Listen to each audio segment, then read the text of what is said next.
دیکھو کون آیا، محمد عربی کا دین آیا۔ تاجدار ختم نبوت، زندہ باد زندہ باد، تاجدار ختم نبوت، زندہ باد زندہ باد۔ لبیک لبیک یا رسول اللہ، لبیک لبیک یا رسول اللہ۔ الحمد لله الحنان المنان الذي خلق الإنسان وعلمه البيان، والصلاة والسلام على رسوله سيد الإنس والجان وعلى آله وأصحابه ذوي الخير والإحسان، أما بعد، فأعوذ بالله من الشيطان الرجيم، بسم الله الرحمن الرحيم۔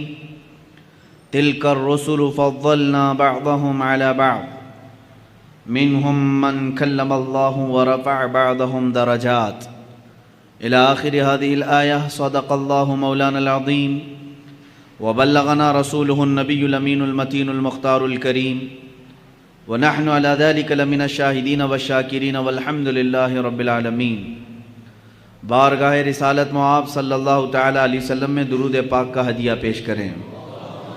اللہم صل علی سیدنا و مولانا محمد معدن الجود والکرم وآلہ واصحابہ الکرام وابنہ الکریم، وبارک وسلم صلاة دائمتا سرمدا ابدا۔ اللہ کی سرتاب قدم شان ہے یہ، انسان ہی انسان و انسان ہے یہ۔ قرآن تو ایمان بتاتا ہے انہیں، اور ایمان یہ کہتا ہے میری جان ہے یہ۔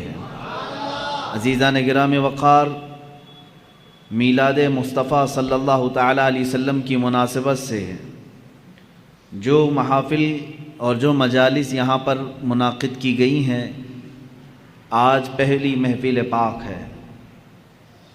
رسول کریم صلی اللہ تعالیٰ علیہ وسلم کی مولود پاک کی نسبت سے ہم جو محفل منعقد کرتے ہیں، سب سے پہلے میں آپ کو یہ بتا دوں اس کا فائدہ کیا ہے۔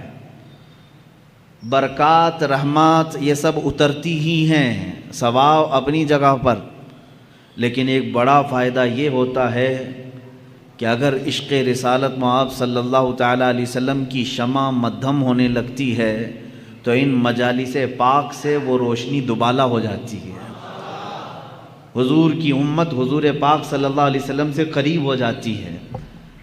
یہ مناسبتوں کے ذریعے ہمیں میرے آقا صلی اللہ تعالیٰ علیہ وسلم کی سیرت پاک پر بیان کرنے کا اور آپ سب کو سننے کا موقع ملتا ہے۔ ہر نوجوان بلکہ ہر بچہ اور ہر بوڑھا رسول کریم صلی اللہ تعالیٰ علیہ وسلم کے اخلاق و کردار کو سنتا ہے، اور اس نبی پاک سے محبت کا جذبہ اس کے دل میں بڑھتا جاتا ہے۔ اس لیے کہ امام غزالی رحمۃ اللہ تعالیٰ علیہ نے اپنے ملفوظات میں ارشاد فرمایا، آپ سے جب سوال ہوا کہ امت جب قسم پرسی کے عالم میں ہو، امت کے اوپر برا وقت آئے تو اس کا علاج کس طرح سے کیا جائے، تو آپ نے فرمایا انہیں محبت رسول اور عشق رسول میں اور بڑھا دیا جائے۔ پوچھا گیا یہ کیسے ممکن ہے؟ محبت رسول اور عشق رسول کوئی ایسا تیل ہے کہ جو ڈال دیں تو آدمی اس سے بڑھ جائے، اس کی محبت میں اضافہ ہو جائے؟ آپ نے فرمایا دو چیزوں سے اس کے دل میں محبت رسول بڑھ جاتی ہے۔ پہلی چیز یہ ہے کہ وہ درود مبارکہ کی کثرت کرے، دوسری چیز یہ ہے کہ وہ سیرت مصطفیٰ کو زیادہ سے زیادہ پڑھے یا سنے۔ ان دو چیزوں سے وہ اللہ کے حبیب صلی اللہ تعالیٰ علیہ وسلم سے قریب ہو جائے گا، اور امت پر آئی ہوئی بلائیں اور آفات اور یہ قسم پرسی کے جو ایام ہیں یہ ختم ہو جائیں گے۔ یہ دنیاوی فائدہ ہوا۔ آخرت کا فائدہ یہ ہے، اللہ کے حبیب صلی اللہ تعالیٰ علیہ وسلم کی حدیث ہے صاف، اس سے معلوم ہوتا ہے۔ حضور اکرم صلی اللہ علیہ وسلم نے فرمایا المرء مع من احب، آدمی قیامت کے دن اسی کے ساتھ اٹھایا جائے گا جس کے ساتھ دنیا میں وہ سب سے زیادہ محبت کرتا تھا۔ تم جس سے محبت کرتے تھے اسی کے ساتھ قیامت میں اٹھائے جاؤ گے۔ اور اس حدیث پاک کے بعد حضرت انس رضی اللہ تعالیٰ عنہ فرماتے ہیں فخر کرنے لگا میں اپنی زندگی پر، اس لیے کہ میں رسول پاک صلی اللہ علیہ وسلم سے دنیا میں سب سے زیادہ محبت کرتا ہوں، اور اللہ کے حبیب کے فرمان کے مطابق کل قیامت کے دن میں اپنے مصطفیٰ کے ساتھ اٹھایا جاؤں گا۔ میرے عزیزو، یہ ہے سیرت مصطفیٰ کی محفلوں کا فائدہ۔ آپ اللہ کے رسول سے قریب ہوں گے، محبت میں اضافہ ہوگا، اور قیامت کے دن بھی حشر کس کے ساتھ ہوگا؟ مصطفیٰ کریم صلی اللہ تعالیٰ علیہ وسلم کے ساتھ ہوگا۔ آج سے ہم مسلسل اعلان کے مطابق محافل رکھیں گے انشاءاللہ العزیز، جس میں مختلف عنوانات پر حضور پاک صلی اللہ تعالیٰ علیہ وسلم کی سیرت طیبہ پر گفتگو کرنے کی ہم سعادت حاصل کریں گے۔ آج میں سب سے پہلے اس بات کو آپ کے سامنے بتا دوں کہ آج کے عنوان کے مطابق میں نے آیت کریمہ بھی تلاوت کی ہے۔ اللہ عز و جل نے اپنے بندوں کی ہدایت کے لیے 1,24,000 یا کم و بیش انبیاء کرام علیہ السلام کو دنیا میں بھیجا۔ یہ سب کا عقیدہ ہے، نبی آئے، رسول آئے، لیکن ان 1,24,000 کم و بیش انبیاء کرام میں سب سے افضل و اعلیٰ رسول محمد صلی اللہ تعالیٰ علیہ وسلم۔ مجھے آج اسی بات پر گفتگو کرنی ہے کہ جن کے متعلق شعر کہنے والے نعت گو حضرات نے زندگی بھر مدح سرائی کی، قلم ٹوٹ گئے مگر تعریف کا حق ادا نہ ہو سکا۔ اخیر میں یہاں تک کہا لوگوں نے لا یمکن ثناء کما کان حقہ بعد از خدا بزرگ توئی قصہ مختصر۔ فارسی میں یوں کہا کہ آپ کی کما حقہ، جیسے آپ کی شان ہے ویسے تعریف تو کوئی کر ہی نہیں سکتا۔ حاصل کلام گفتگو کا یہ ہے، خدا کے بعد اگر کوئی مرتبہ ہے تو اے پیارے حبیب وہ آپ کا مرتبہ ہے۔ اسی کی ترجمانی اعلیٰ حضرت فاضل بریلوی رضی اللہ تعالیٰ عنہ نے فرمائی۔ آخری اپنے شعر میں فرماتے ہیں لیکن رضا نے ختم سخن اس پہ کر دیا، خالق کا بندہ خلق کا آقا کہوں تجھے۔ ایک مقام ہے، خالق کا بندہ خلق کا آقا کہوں تجھے۔ ایک ہے رب تبارک و تعالیٰ کی ذات، اور اللہ کو چھوڑنے کے بعد پھر تمام مخلوق کی ذات۔ اللہ اور مخلوق کے درمیان اگر کوئی مرتبہ ہے تو وہ میرے آقا کا مرتبہ ہے۔ اتنا نہ بڑھاؤ کہ خدا تک پہنچ جائے، اور کبھی اتنا نہ گھٹاؤ کہ وہ عام بندہ بن جائے۔ اسی لیے اعلیٰ حضرت رضی اللہ تعالیٰ عنہ فرماتے ہیں ممکن میں یہ قدرت کہاں، واجب میں یہ عبدیت کہاں۔ یعنی اگر میں یہ سمجھ لوں کہ یہ قدرت کے برابر ہے حضور پاک کی ذات، یہ بھی جائز نہیں۔ میں حضور صلی اللہ تعالیٰ علیہ وسلم کو خدا نہیں کہہ سکتا، میرا عقیدہ نہیں ہے۔ ہم تثلیث کی طرح قائل نہیں ہیں، جیسے عیسیٰ علیہ السلام کو خدا کا بیٹا کہہ گئے۔ مسلمان اپنے رسول سے بے انتہا محبت کرتا ہے لیکن خدا کا درجہ نہیں دیتا۔ اعلیٰ حضرت فرماتے ہیں ممکن میں یہ قدرت کہاں، واجب میں عبدیت کہاں۔ یعنی عام بندہ کہوں یہ بھی نہیں بنتا مجھ سے، قدرت کہوں یہ بھی نہیں بنتا، حیران ہوں۔ یہ بھی ہے خطا، یہ بھی نہیں وہ بھی نہیں، عام بندہ بھی نہیں اور قدرت بھی نہیں۔ حق یہ کہ ہیں عبد الہ۔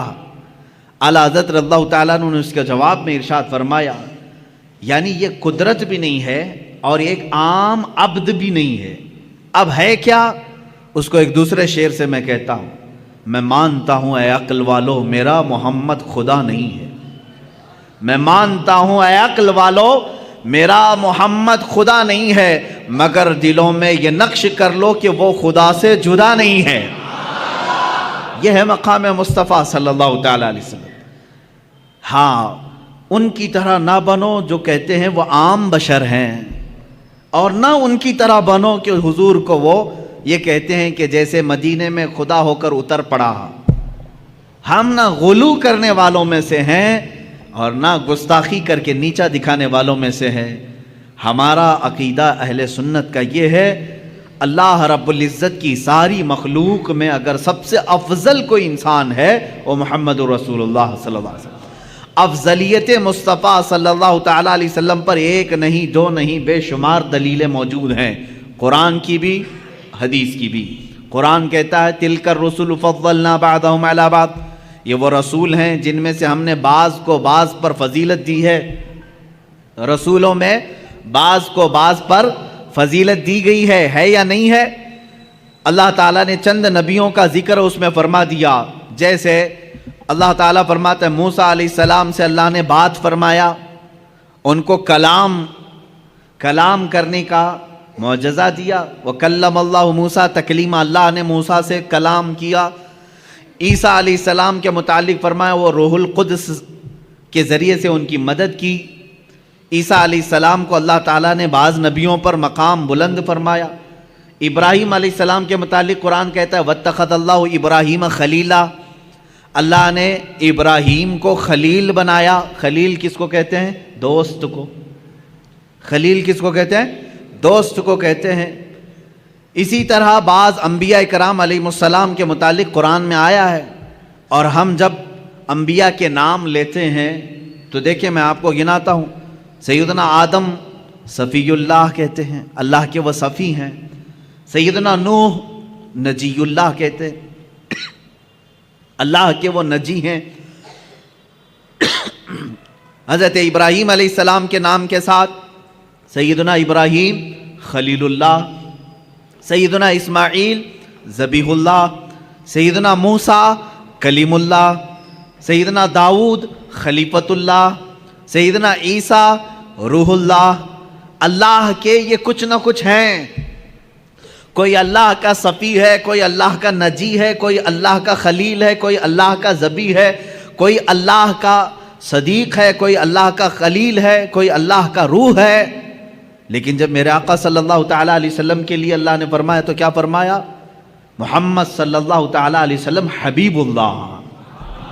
یہ کیا ہے؟ اللہ کے حبیب. ایک ورڈ ایسا ہے حبیب کا جو کسی دوسرے نبی کے لیے نہیں آیا. حبیب کسے کہتے ہیں؟ خلیل دوست ہو گیا، صفی چنا ہوا، نجی شرافت میں ہے، اور دیگر انبیاء کی جو صفات ہیں وہ اپنی جگہ پر ہے. حبیب کہتے ہیں محبت کا وہ درجہ جس کو اعلیٰ حضرت رحمۃ اللہ تعالیٰ علیہ نے اپنے شعر میں یوں فرمایا، میں تو مالک ہی کہوں گا کہ ہو مالک کے حبیب. میں تو مالک ہی کہوں گا آپ کو یا رسول اللہ، میں تو آپ کو مالک ہی کہوں گا کہ ہو آپ مالک کے حبیب. کیونکہ جو حبیب ہوتا ہے اور جو محب ہوتا ہے دونوں کے درمیان کیا معاملہ ہوتا ہے؟ مثال کے طور پر میں اگر کسی سے محبت کر رہا ہوں تو محبت کا تقاضا یہ ہے کہ یہ میرا موبائل ہے، یہ میرا ہے. لیکن جب میرا حبیب سامنے ہوگا تب میں یہ نہیں کہوں گا یہ میرا ہے. یہاں میرا تیرا نہیں ہوتا. جو میرا ہے وہ اس کا ہے، جو اس کا ہے وہ میرا ہے. حبیب میں یہ نسبت ہوتی ہے، خلیل میں نہیں، صدیق میں نہیں. حبیب میں یہ نسبت ہوتی ہے جو میرا ہے وہ میرے حبیب کا ہے، اور جو حبیب کا ہے وہ میرا ہے. اب اعلیٰ حضرت کا شعر پڑھو تو سمجھ میں بھی آئے اور مزہ بھی آئے. فرماتے ہیں میں تو مالک ہی کہوں گا یا رسول اللہ کہ ہو آپ مالک کے حبیب، یعنی محبوب و محب میں نہیں میرا تیرا. محبوب و محب میں نہیں میرا تیرا. اس میں میرا تیرا نہیں ہوتا. تو جہاں حبیب کی بات آتی ہے وہاں میرا اور تیرا نہیں ہوتا. عزیزان گرامی وقار، حضور پاک صلی اللہ تعالیٰ علیہ وسلم کی افضلیت اس سے ہے کہ آپ کو صرف مخلوق میں یعنی عام انسانوں میں افضل اللہ نے نہیں بنایا، بلکہ انبیاء کرام علیہ السلام میں بھی افضل بنایا. اتنا ہی نہیں بلکہ رسول اعظام اور فرشتگان جو اللہ کے مقرب فرشتے ہیں ان سے بھی افضل بنایا. حضور صلی اللہ تعالیٰ علیہ وسلم کو ان سے بھی افضل بنایا. یہ باقی رہے مخلوقات، جنات ہوں حیوانات ہوں، یہ تمام چیزیں اپنی جگہ پر، لیکن اللہ کے جو مقرب فرشتے ہیں، جو حاملان عرش ہیں، اللہ کے عرش کو اٹھائے ہوئے ہیں، جو نبیوں تک پیغام لانے والے ہیں، جو پورے کائنات کے لیے آسمان سے بارشیں برسانے اور پانی پہنچانے کا نظام سنبھالتے ہیں، ان تمام ملائکہ سے اللہ تعالیٰ نے اپنے نبی کو مکرم بنایا، معظم پیدا فرمایا، افضل بنایا ہے. اس کی کئی دلیلیں اور کئی مثالیں میں آپ کو بتا دوں. حضور پاک صلی اللہ تعالیٰ علیہ وسلم کی افضلیت دیکھیں. اعلیٰ حضرت رحمۃ اللہ تعالیٰ علیہ کے اشعار یہاں پر ہمیں بار بار یاد آتے ہیں. وہ جہنم میں گیا جو ان سے مستغنی ہوا. مستغنی کہتے ہیں جو یہ کہے نہیں مجھے رسول کی کوئی ضرورت نہیں، مستغنی کہتے ہیں، اس کو کہتے ہیں جو ایک ہے بے نیاز ہوں میں. وہ جہنم میں گیا جو ان سے مستغنی ہوا ہے خلیل اللہ کو حاجت رسول اللہ کی. انبیاء کرام علیہ السلام کو رسول اللہ کی حاجت رہی ہے. کیسے؟ اب شروع سے چلتا ہوں میں. سب سے پہلے انسان، سب سے پہلے نبی، سب سے پہلے رسول آدم علیہ الصلاۃ والتسلیم ہے. جب آدم علیہ الصلاۃ والتسلیم کی پیدائش ہوئی، ولادت ہوئی، تو جانتے ہیں آپ ولادت کے احوال اور قوائف پڑھیں تو تفاسیر میں یہ بات ملتی ہے کہ زمین سے مختلف علاقوں کی مٹی لائی گئی، فرشتوں نے لا کر کے گوندھا، جنت کے پانی سے اسے گوندھا گیا اور اس کے بعد ایک شکل بنائی گئی. شکل بنانے کے بعد یہ تو جسم کی شکل ہوئی. اللہ رب العزت نے اب اس میں روح ڈالنی تھی. روح کیا چیز ہے؟ قرآن میں اللہ تعالیٰ نے فرمایا روح جو ہے یہ اللہ کا نور ہے، اللہ کا امر ہے. یسألونک عن الروح قل الروح من امر ربی. اللہ نے فرمایا کہ روح جو ہے اللہ کا حکم ہے یا اللہ کا نور ہے. نور جب یہ جسم میں ڈالنا ہوا، کس میں؟ آدم علیہ السلام کے جسم پاک میں، جس کو فرشتوں نے گوندھا تھا مٹی سے اور پانی سے، اور اس کو آگ سے تپا کر کے گرم کیا گیا تھا. 4 عناصر اس کے اندر رکھے گئے تھے. اب آدم علیہ السلام کے روح ڈالنی تھی جسم کے اندر، تو بزرگان دین نے لکھا ہے کہ روح کو ڈالا گیا، روح باہر آ گئی، کیونکہ روح نور ہے اور جسم مٹی سے بنا ہوا اندھیرا ہے. اندھیرا اور نور ایک جگہ جمع نہیں ہوتے. نور آیا تو اندھیرا نہیں ہوگا، اور اندھیرا ہے تو اس کا مطلب نور نہیں ہے. روح کا اور جسم کا ملاپ کیسے ہو؟ روح باہر آئی، پھر ڈالا گیا، وہ باہر آئی. روح کہنے لگی کہ مولا اس میں گھبراہٹ ہے، اندھیرا ہے، روح کو اس میں قرار پانا ہے. بزرگان دین ائمہ تفاسیر نے لکھا ہے کہ اللہ تعالیٰ نے روح کو اس کے اندر قرار رکھنے کے لیے آدم علیہ السلام کی پیشانی میں نور محمدی کو رکھا، مصطفیٰ کریم صلی اللہ تعالیٰ علیہ وسلم کے نور پاک کو رکھا، اور پھر روح کو ڈالا گیا. آدم علیہ السلام کے جسم پاک میں روح آئی. آپ کو پہلی مرتبہ ایک چھینک آئی اور آپ نے الحمدللہ کہا. یہاں سے ہے انسان کے سانس لینے کی ابتدا. میرے عزیزو، کائنات پہ سب سے پہلا انسان جو روح والا بنا اور سانس لینے کے قابل بنا، تو میں یہ کہتا ہوں کہ وہ نور محمدی کے صدقے میں سانس لیا. سانس لیا ہے کس کی بدولت؟ نور محمدی کے بدولت. مصطفیٰ کریم صلی اللہ تعالیٰ علیہ وسلم کا نور پاک آدم علیہ السلام کی پیشانی میں رکھا گیا. اب یہ نور جو ہے منتقل ہوتے ہوئے میرے آقا صلی اللہ علیہ وسلم کے والد ماجد تک آیا ہے. انشاءاللہ العزیز جب موقع آئے میلاد پاک کا، میں اس نور کے منتقل ہونے کی کیفیت کو بھی عرض کروں گا. آدم علیہ الصلوۃ والتسلیم کی بیداری کس کی بدولت؟ نور محمدی کی بدولت. جب آپ بیدار ہوئے، اتنا ہی نہیں، جلوہ محمدی کو کہاں کہاں دیکھو، جہاں دیکھا وہاں پایا. آدم علیہ السلام جب بیدار ہوئے، فرشتوں کو حکم ہوا کہ انہیں سجدہ کرو. فرشتے سجدہ کیے، ابلیس انکار کیا، مردود ہوا، اور اس کے بعد آدم علیہ الصلوۃ والتسلیم کو جنت میں ٹھہرایا گیا. آدم علیہ السلام جنت کے ہر دروازے کو دیکھتے، ہر دیوار کو دیکھتے. فرماتے ہیں ہر دروازے پر، ہر دیوار پر لکھا ہوا تھا لا الہ الا اللہ احمد رسول اللہ. آسمانوں میں میرے نبی کا نام کیا ہے؟ احمد ہے. زمینوں میں میرے آقا کا نام محمد ہے. عزیزان گرامی، آدم علیہ السلام نے جگہ جگہ پر کیا نام دیکھا؟ حضور پاک صلی اللہ علیہ وسلم کا نام رب ذوالجلال کے نام کے ساتھ. آپ سنیے، یہ خیال آپ کے دل میں تھا، سوال بھی کیا آپ نے مولا سے، اے رب ذوالجلال، تیرے نام کے ساتھ یہ ایک دوسرا نام کس کا ہے؟ اللہ رب العزت نے فرمایا وہ میرے حبیب کا نام ہے. وہ کہاں رہتا ہے؟ اللہ نے فرمایا وہ تو تیری ہی نسل میں بآخری زمانے میں پیدا ہوگا. یہ بات آئی گئی.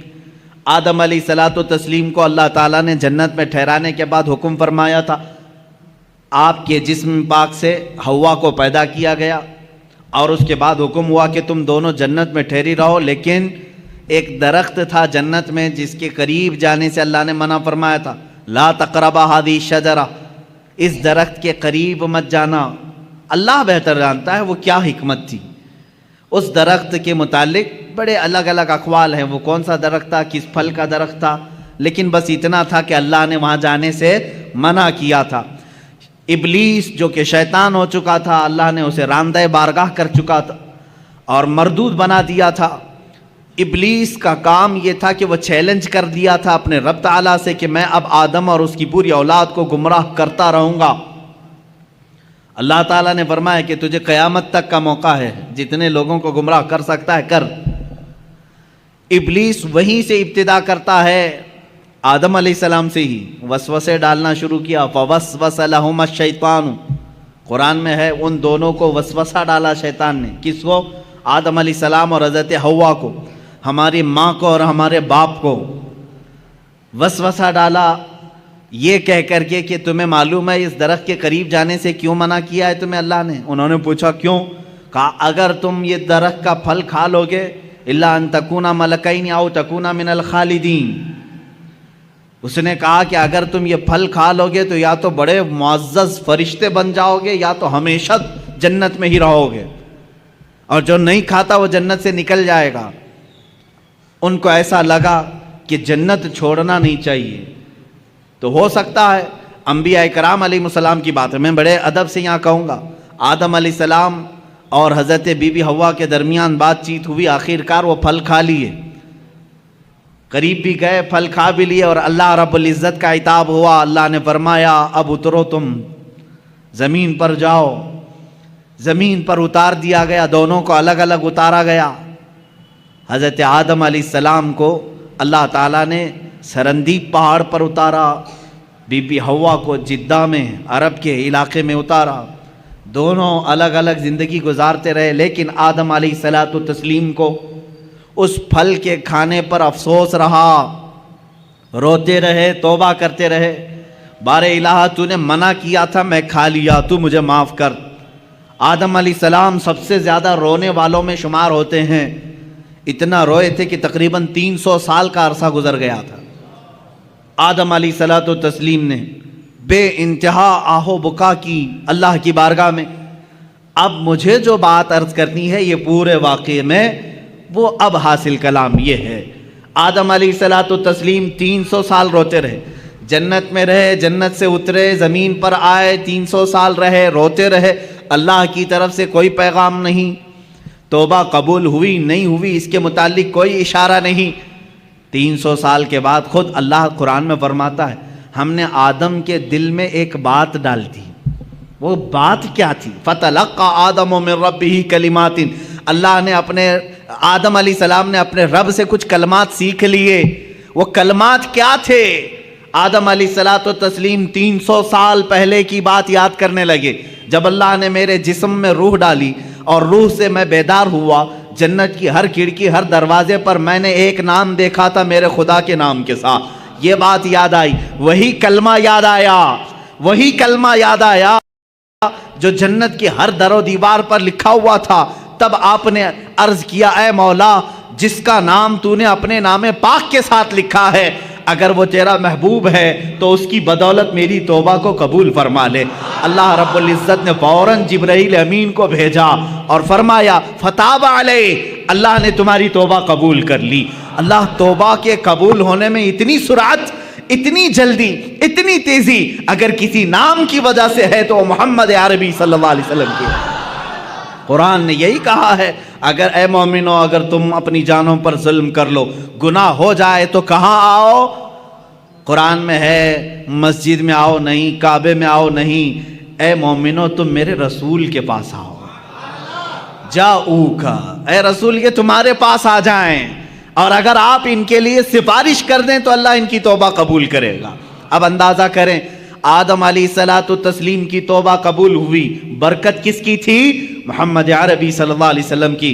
مصطفیٰ کریم صلی اللہ تعالیٰ علیہ وسلم کا نام پاک آپ نے لیا اور دعا قبول ہوئی۔ اب سنیے ایک اور مزے کی بات، بعض روایات میں یہ بات ملتی ہے کہ آدم علیہ السلام خوش ہوئے، جبرائیل آئے جنت سے پیغام لے کر، اللہ تعالیٰ نے آپ کی توبہ قبول فرمائی۔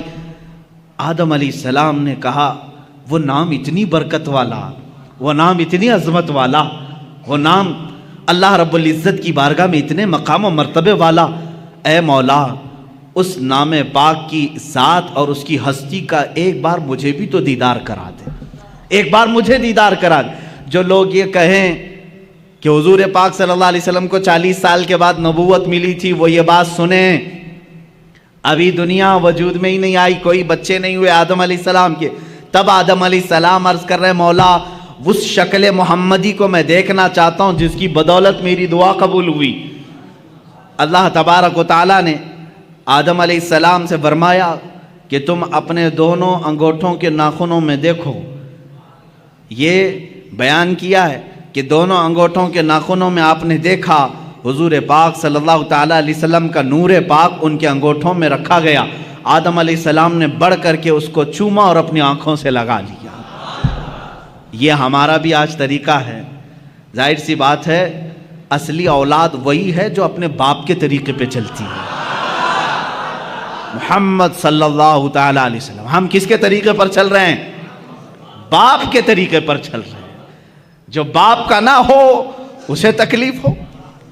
ہم آدم علیہ السلام کی آل میں ہیں، اولاد میں ہیں، ہم اپنے باپ کے طریقے پر چل رہے ہیں۔ عزیزان گرامی وقار، مجھے یہاں پر افضلیت مصطفیٰ عرض کرنی ہے، میرے آقا صلی اللہ تعالیٰ علیہ وسلم کی بات میں کمپیر اور موازنہ کر کے نہیں دکھا سکتا، کیونکہ حضور صلی اللہ علیہ وسلم نے فرمایا اس طرح نہ کرو کہ ایک نبی کو گراؤ دوسرے نبی کو بڑھاؤ۔ سارے انبیاء کرام علیہ السلام نبوت اور رسالت میں برابر ہیں، لیکن کچھ خصوصیتیں اللہ نے ان کو عطا کی ہیں۔ اس کا مطلب یہ نہیں کہ ہم کسی بھی دوسرے نبی کی توہین کریں گے، ہرگز نہیں۔ ہر نبی کا اپنا مقام ہے، ہر نبی کا اپنا ایک مقام و مرتبہ ہے، لیکن میرے مصطفیٰ صلی اللہ علیہ وسلم کی شان پاک الگ ہے۔ اعلیٰ حضرت فاضل بریلوی رحمۃ اللہ تعالیٰ علیہ نے فرمایا ہے خدا کی رضا چاہتے ہیں دو عالم۔ ساری دنیا کس کی رضا چاہتی ہے؟ آپ کیا کہتے ہو، کیا چاہتے ہو؟ اللہ ہم سے راضی ہو جائے۔ کون نہیں کہتا؟ انبیاء کہہ رہے ہیں اللہ راضی ہو جائے، اولیاء کہہ رہے ہیں اللہ راضی ہو جائے، جنات کہہ رہے ہیں اللہ راضی ہو جائے، فرشتے کہہ رہے ہیں اللہ راضی ہو جائے، حتیٰ کہ نباتات، حیوانات سارے یہ کہتے ہیں اللہ راضی ہو جائے۔ خدا کی رضا چاہتے ہیں دو عالم، خدا چاہتا ہے رضائے محمد۔ یہ ہے میرے آقا کا مقام، خدا چاہتا ہے رضائے محمد۔ اب دیکھیں حضور پاک صلی اللہ تعالیٰ علیہ وسلم کی افضلیت پاک، حضرت بی بی رابعہ بصریہ رضی اللہ تعالیٰ عنہ سے پوچھا گیا قرآن میں کوئی ایسی آیت جو پوری امت کے لیے بہت حوصلے والی ہو، کون سی ہے؟ بعض لوگ یہ کہتے ہیں اللہ نے فرمایا لا تقنطوا من رحمت اللہ، تم اللہ کی رحمت سے نا امید مت ہو، فَإِنَّهُ يَغْفِرُ الذُّنُوبَ جَمِيعًا إِنَّ اللَّهَ يَغْفِرُ الذُّنُوبَ جَمِيعًا، اللہ بے شک سارے گناہوں کو معاف کرے گا۔ آیت ہے کہ نہیں حوصلہ دلانے والی؟ اللہ نے فرمایا اے لوگو اللہ کی رحمت سے نا امید مایوس نہ ہو، اللہ سارے گناہوں کو معاف کرے گا۔ بعض لوگ یہی کہتے ہیں یہ آیت ہے حوصلہ دلانے والی، بہت حوصلہ ہے، لیکن حضرت رابعہ بصریہ فرماتی ہے نہیں، میں سمجھتی ہوں ایک دوسری آیت ہے۔ پوچھا گیا وہ کون سی ہے؟ کہا سورہ والضحیٰ میں ہے، اللہ تعالیٰ نے فرمایا وَلَسَوْفَ يُعْطِيكَ رَبُّكَ فَتَرْضَىٰ، اے رسول ان قریب آپ کو آپ کا رب اتنا دے گا کہ آپ راضی ہو جائیں گے۔ کہا اس میں امت کی کیا بھلائی ہے؟ سوال کیا تھا؟ امت کے لیے، تمام انسانوں کے لیے حوصلے والی کوئی آیت ہے، بخشش والی کوئی آیت ہے؟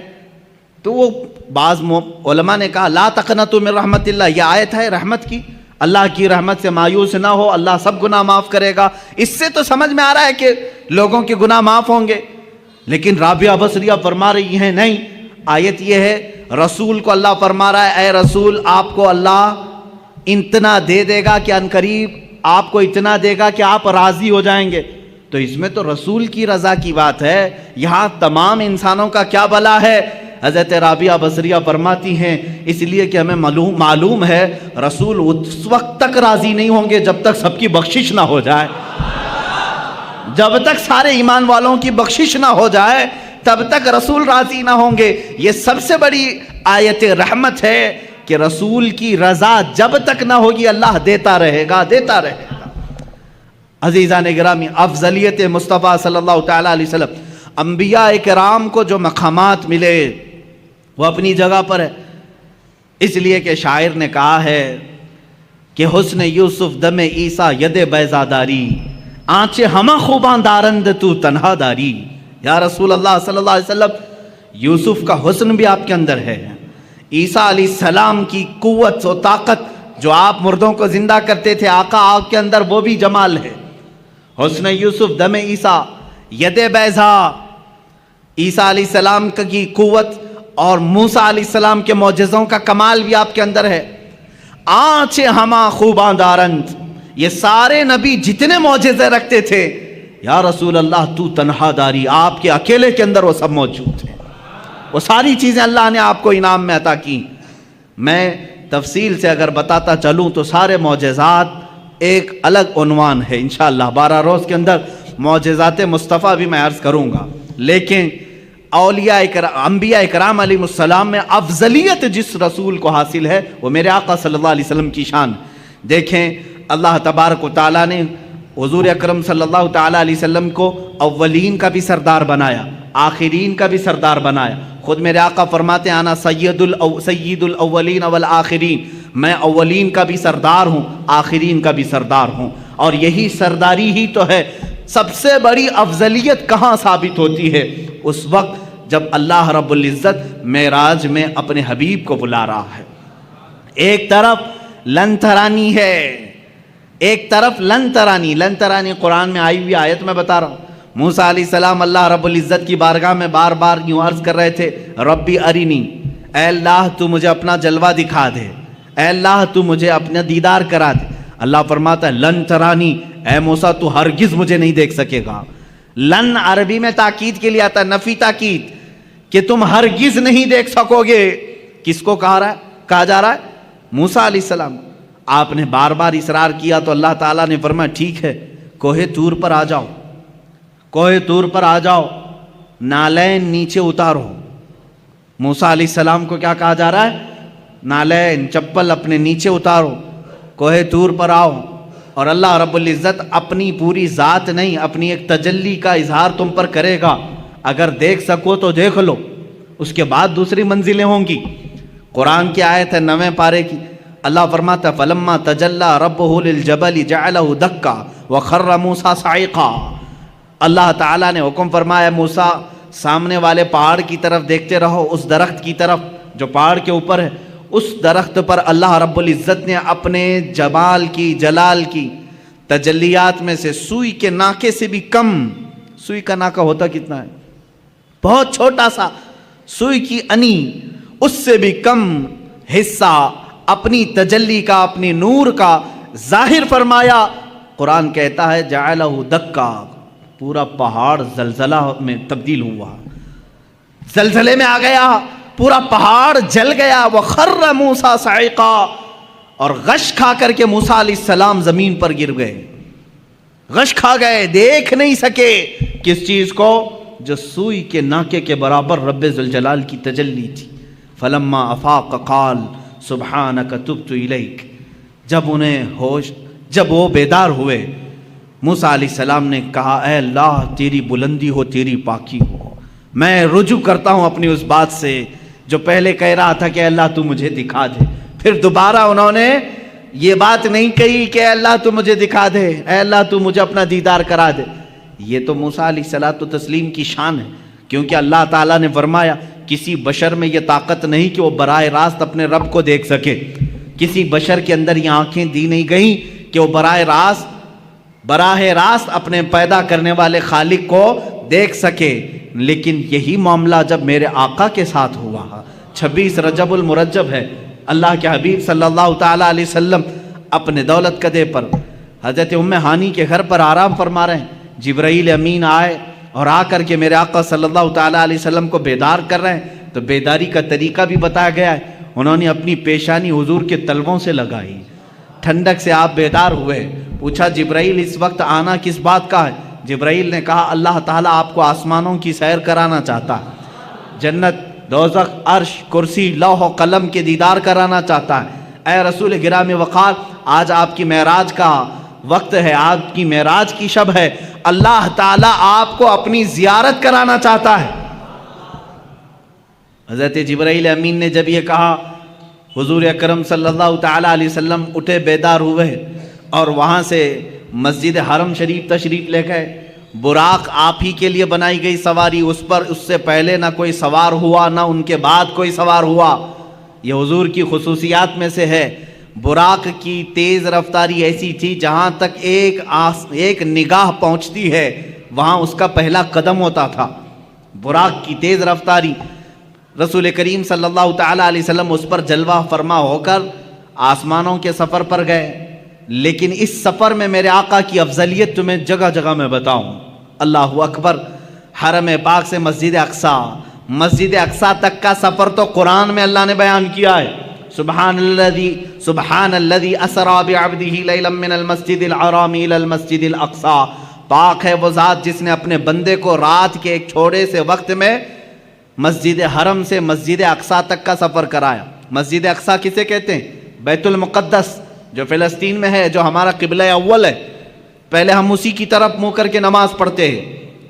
حضور پاک صلی اللہ تعالیٰ علیہ وسلم مسجد اقصی گئے تو سفر کے درمیان یہاں مسجد اقصی آنے کا کیا مطلب ہے، کیا وجہ ہے؟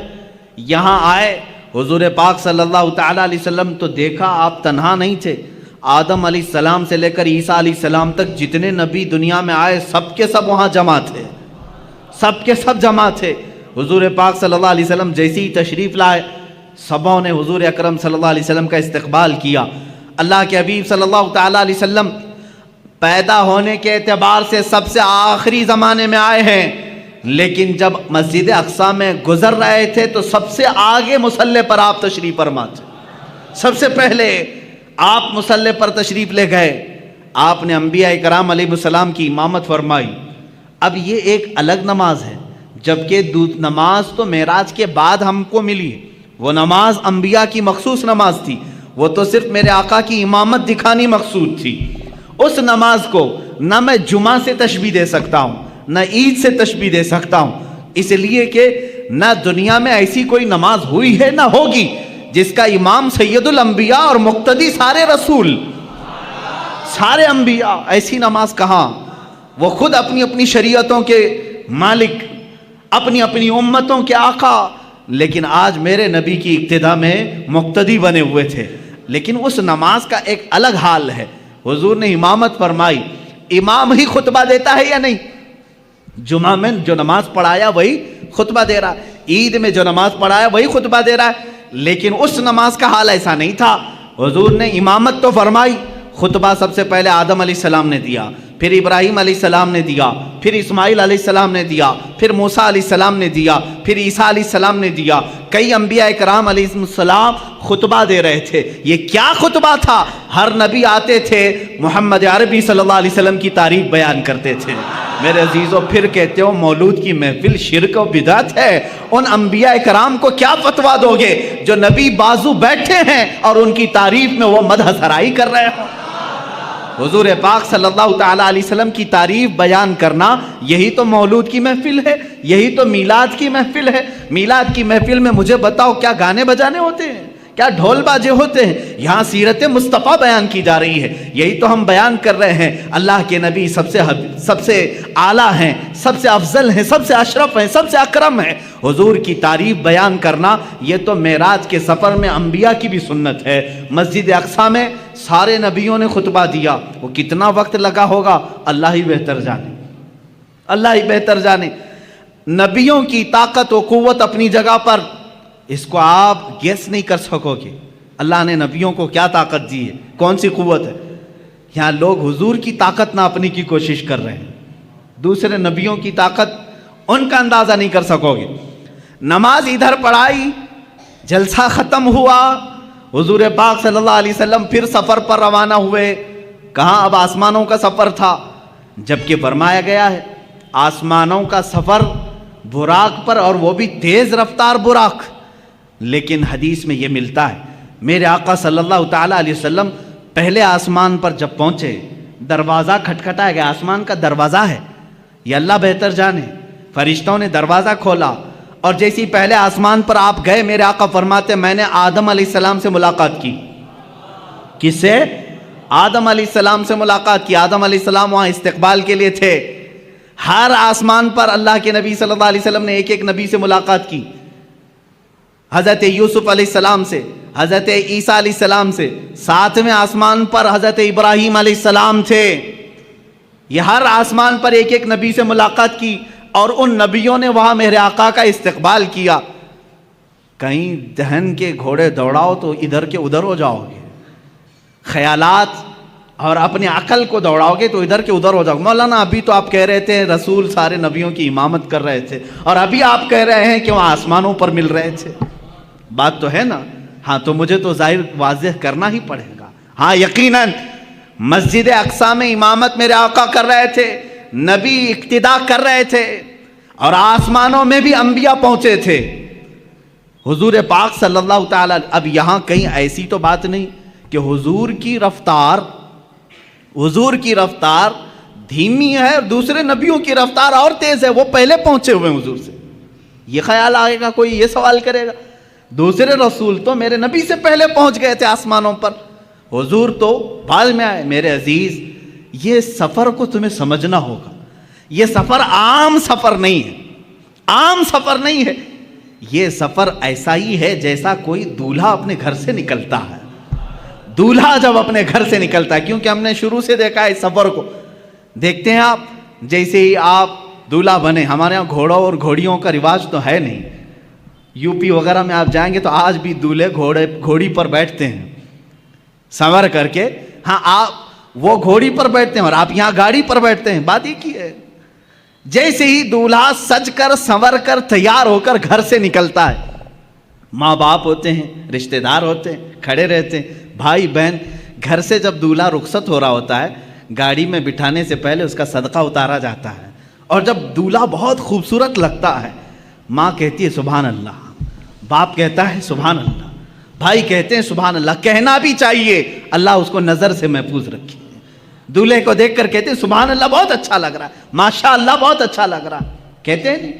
اب میرے عزیز، اس سفر کے شروعات میں دولہا جب تیار ہوتا ہے تو رشتہ دار اس کو سبحان اللہ کہتے ہیں.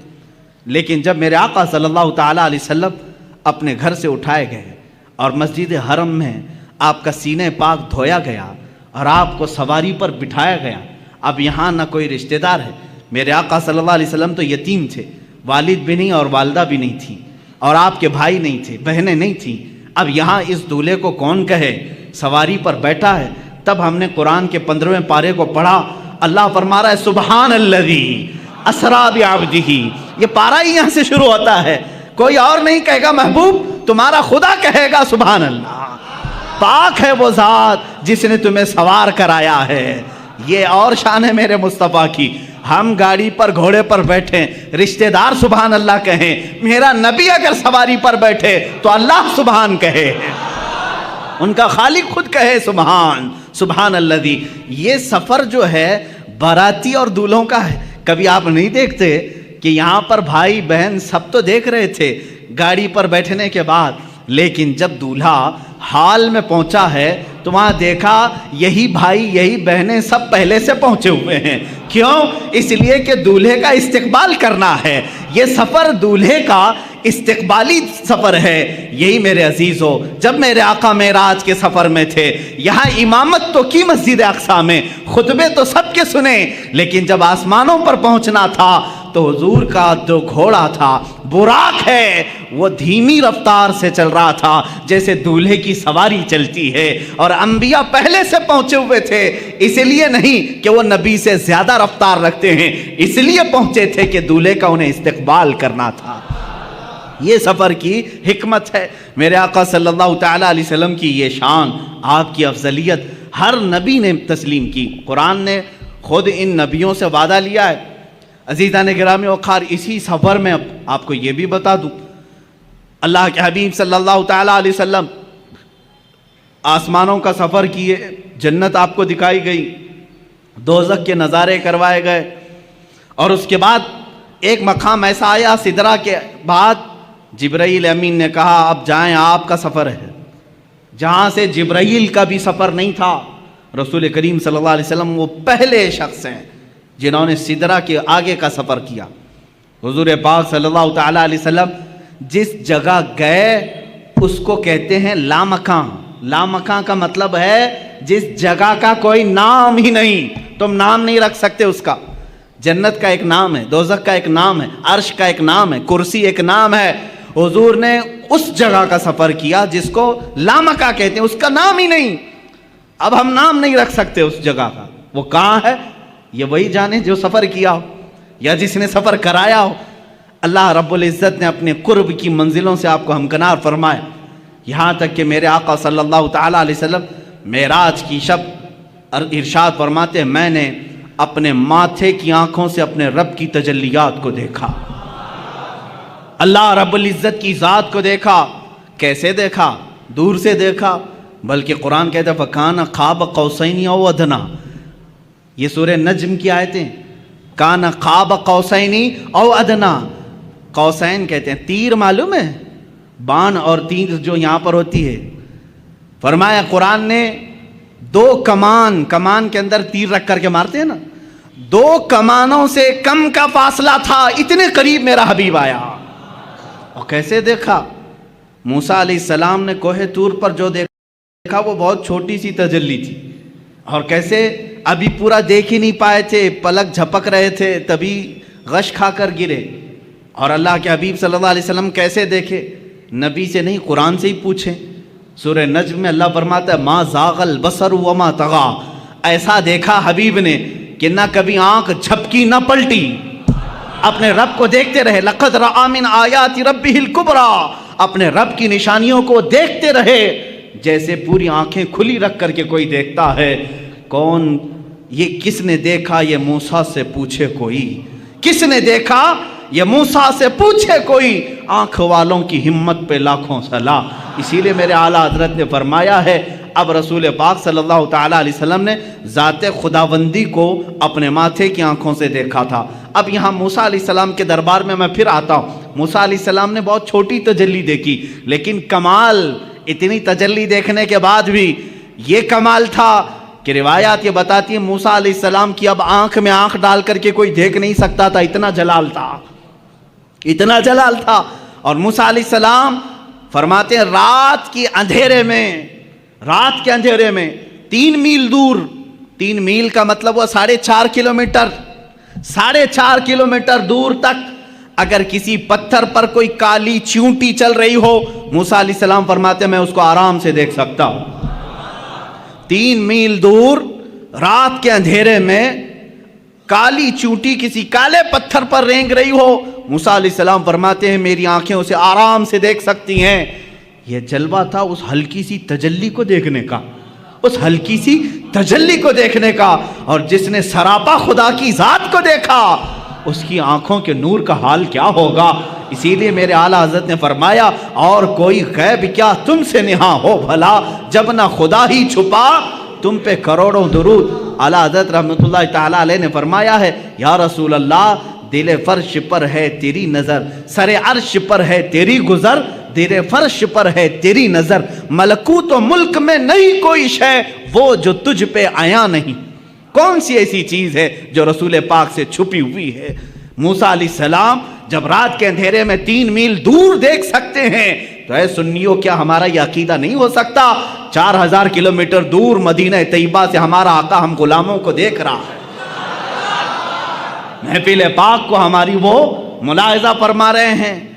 عزیزان گرام وقار رسول کریم صلی اللہ تعالیٰ علیہ وسلم کی افضلیت پاک انبیاء کرام علیہ السلام کی زندگیوں سے. اب پھر میں موسیٰ علیہ السلام ہی کی بات کروں. جب آپ سنتے ہوں گے معراج کے واقعات تو یہ بات تو ضرور سنتے ہوں گے 50 نمازیں دی گئی تھی حضور کو امت کے لیے تحفہ، لیکن کم کس نے کرایا؟ موسیٰ علیہ السلام نے. یہ 4تھے آسمان پر یا 5ویں آسمان پر ملتے تھے، حضور پاک صلی اللہ تعالیٰ علیہ وسلم سے ملاقات ہوئی، رب تعالیٰ کے متعلق پوچھا، کہا آپ کی امت یہ 50 نمازیں نہیں پڑھ سکے گی، کم کرائیں. 5 کم ہوئی، 5 کم ہوئی، 5 کم ہوئی، 9 مرتبہ میرے آقا گئے. کہاں پر؟ اپنے رب کی بارگاہ میں 9 مرتبہ. یہاں سب پہلے سے طے تھا نمازیں بچنی 5 ہی ہیں. اللہ کو تو معلوم تھا، اللہ رب العزت قادر مطلق ہے یہ 9 مرتبہ گھومنے پھرنے کا معاملہ کیا ہے؟ اوج پر جانا میرے حضور کا ہے. حضور پاک صلی اللہ تعالیٰ علیہ وسلم بار بار جا رہے ہیں. موسیٰ علیہ السلام کو جب معلوم تھا کہ یہ امت 5 سے زیادہ نہیں پڑھ سکتی تھی تو جب 50 حضور لے آئے تھے سیدھے کہہ دیتے اے رسول جائیں ڈائریکٹ 45 کم کرا کے آ جائیں. موسیٰ علیہ السلام نے ایک بار بھی نہیں کہا اور کم کرائیں. کتنا؟ یہ نہیں، اور کم کرائیں اور کم کرائیں. 5 بچے رہ گئے جبکہ موسیٰ علیہ السلام اب بھی کہہ رہے تھے اور کم کرائیں. یہ حدیث پاک میں اللہ کے نبی صلی اللہ علیہ وسلم نے آخر میں فرمایا اب مجھے حیا آتی ہے کم کرانے میں. حضور نے آخر میں فرمایا. اب اس کی حکمت جو سیرت نگار بزرگان دین ہیں فرماتے ہیں بات در حقیقت نمازوں کے کم کرانے کی نہیں تھی. موسیٰ علیہ الصلوۃ والتسلیم جو کوہ طور پر جلوہ دیکھ نہ سکے تھے وہ نگاہ مصطفیٰ میں دیکھ رہے تھے. میرے آقا صلی اللہ تعالیٰ علیہ وسلم کی نگاہوں میں دیکھ رہے تھے. تازہ تازہ جلوہ ہے، ابھی رب کو دیکھ کر یہ بندہ آیا ہے. اللہ رب العزت کا خصوصی بندہ، اس کا حبیب، اس کا محبوب ابھی یہ جلوہ دیکھ کر آیا ہے. رب تبارک و تعالیٰ کے جلوے ان کی آنکھوں میں سمائے ہوئے تھے. موسیٰ علیہ السلام یہ کہتے ہیں کہ انہی جلووں کو ان آنکھوں سے دیکھ لو، پھر بھیجتے کہ تازہ پھر دیکھ کر کے آئیں گے، پھر میرے مولا کے جلوے ان کی آنکھوں میں دیکھنے کو ملیں گے. اسی لیے تو اعلیٰ حضرت نے فرمایا کس نے یہ دیکھا موسیٰ سے پوچھے کوئی. آنکھ والوں کی ہمت پہ لاکھوں سلام. حضور پاک صلی اللہ تعالیٰ علیہ وسلم نے بھی موسیٰ علیہ السلام کو منع نہیں کیا بلکہ بار بار جاتے رہے، اس لیے کہ اپنے رب کا دیدار بار بار ہوتا رہا. اللہ نے بھی یہ نہیں فرمایا ایک ہی ساتھ کم کر دیا جائے، اس لیے کہ میرا حبیب بار بار آتا رہے. یہ نمازوں کے کم کرانے کا سلسلہ تو تھا لیکن ایک دوسرے کی محبت کا بھی معاملہ تھا. موسیٰ علیہ الصلوۃ والتسلیم جو جلوہ کوہ طور پر براہ راست نہ دیکھ سکے لیکن دیکھے تو کس کے ذریعے سے دیکھے؟ میرے مصطفیٰ کی نگاہوں کے ذریعے سے دیکھا. اسی لیے اعلیٰ حضرت نے فرمایا وہ جہنم میں گیا جو ان سے مستغنی ہوا ہے خلیل اللہ کو، میں کہتا ہوں ہے کلیم اللہ کو حاجت رسول اللہ کی، ہے کلیم اللہ کو حاجت رسول اللہ کی. ہر نبی کو رہی ہے میرے مصطفیٰ کی حاجت، ہر نبی کو رہی ہے میرے آقا صلی اللہ تعالیٰ علیہ وسلم کی حاجت. اور یہ بات آپ سنیں گے قیامت کے دن انشاءاللہ. اذهبوا الی غیری ہر نبی کہے گا اور سارے کہیں گے ایک ہی ہے جو آج سفارش کر سکتا ہے، تمہاری بھی کرے گا اور ہماری بھی کرے گا. وہ نام ہے محمد عربی صلی اللہ علیہ وسلم کا. عزیزان گرامی وقار، مصطفیٰ کریم صلی اللہ تعالیٰ علیہ وسلم کی افضلیت پاک. ابراہیم علیہ السلام کو اللہ نے خلیل بنایا لیکن اپنے نبی کو کیا بنایا؟ حبیب بنایا. اللہ کے رسول کیا ہیں؟ حبیب ہیں. اور ان کے بعد اب یہاں پر حضور پاک صلی اللہ تعالیٰ علیہ وسلم کے صبر کو لیں، شکر کو لیں، آپ کے تمام جلال موسوی کو، جمال عیسوی کو، حسن یوسفی کو لیں، سب چیزوں میں ایک نرالی شان دکھتی ہے. حسن کی بات آئی ہے تو عرض کروں، یوسف علیہ السلام کو حسن جو ہے معجزے میں ملا تھا. معجزہ کسے کہتے ہیں؟ معجزہ وہ جو عام انسان کی سمجھ میں نہ آئے، عام انسان کی سمجھ میں نہ آ سکے. یوسف علیہ السلام اتنے حسین تھے، اتنے حسین کہ لوگ یہ سمجھتے تھے، سوچتے تھے کیا انسان بھی ایسا ہو سکتا ہے؟ اتنا حسین. لوگ آج فلمیں بنا کر کے ان کا کیریکٹر دکھا رہے ہیں، تم کہاں سے یوسف کا ثانی لا سکو گے؟ نہیں پیدا کر سکو گے. بلکہ ان کے زمانے کے لوگ تو یہ کہتے تھے ہمیں تو یہ لگتا ہے فرشتہ ہے. بعض تو کہتے تھے کہ فرشتہ ہے، انسان ایسا کیسے ہو سکتا ہے؟ حسن جو ان کو ملا تھا، جمال، وہ معجزہ تھا، معجزہ تھا یوسف علیہ السلام کا حسن. اور بڑے واقعات ہیں قرآن پاک میں، پورا سورہ یوسف ہے. ان کے جمال پر کون کون فریفتہ نہیں تھا؟ ان کے جمال ہی نے، ان کے حسن ہی نے ان کو کنویں تک پہنچایا، کنویں سے پھر زلیخا کے گھر میں پہنچایا، بازار مصر میں، مصر کے بازار سے زلیخا کے گھر میں، زلیخا کے گھر سے جیل میں، جیل سے پھر وزارت عظمیٰ کی کرسی میں. یہ حسن ان کو اتنی منزلیں طے کراتا رہا کیونکہ حسن و جمال ان کا تھا. لیکن حاسدین بڑھتے گئے. ایک بات یاد رکھنا، کوڑھی سے کوئی حسد نہیں کرتا، کوڑھی سے کوئی حسد نہیں کرتا، حسن والے سے ہی حسد کرتا ہے. اگر تمہارا کوئی حاسد ہے تو شکر کرو اللہ کی بارگاہ میں، کوئی تو نعمت ہے میرے اندر اس لیے حسد کر رہا ہے. کوڑ والے سے کون حسد کرے گا؟ جو کھوڑ پھٹ کا ہوتا ہے اس سے حسد نہیں کیا جاتا، حسن والے سے حسد ہوتا ہے، جس کے پاس کوئی دولت ہو اس سے حسد ہوتا ہے۔ بہرحال یوسف علیہ السلام اس کے شکار ہوتے رہے، لیکن ان کے حسن کے متعلق قرآن کا مشہور واقعہ، زلیخا بہت فریفتہ تھیں، وارفتہ تھی یوسف علیہ السلام پر۔ عورتیں تانا دینے لگیں کہ یوسف جوان ہے، زلیخا شادی شدہ عورت ہے، شادی شدہ ہونے کے باوجود ایک نوجوان کے حسن کے چکر میں پڑ گئی۔ ان تمام تانوں کو سن کر کے زلیخا نے ایک دعوت کی تھی۔ دعوت میں شہر کی امیر عورتوں کو بلایا تھا، سب کے ہاتھوں میں ایک لیمو اور ایک چھری دی تھی، کہا میں جب کہوں تب یہ کاٹ دینا۔ یوسف علیہ السلام کو سجا سنوار کر کے اس نے اس کمرے میں بلایا۔ جب وہ آئے تو یوسف علیہ السلام کمرے میں جیسے داخل ہوئے، زلیخا نے کہا اے عورتوں، اے بیبیوں، اپنے لیمو کاٹ دو۔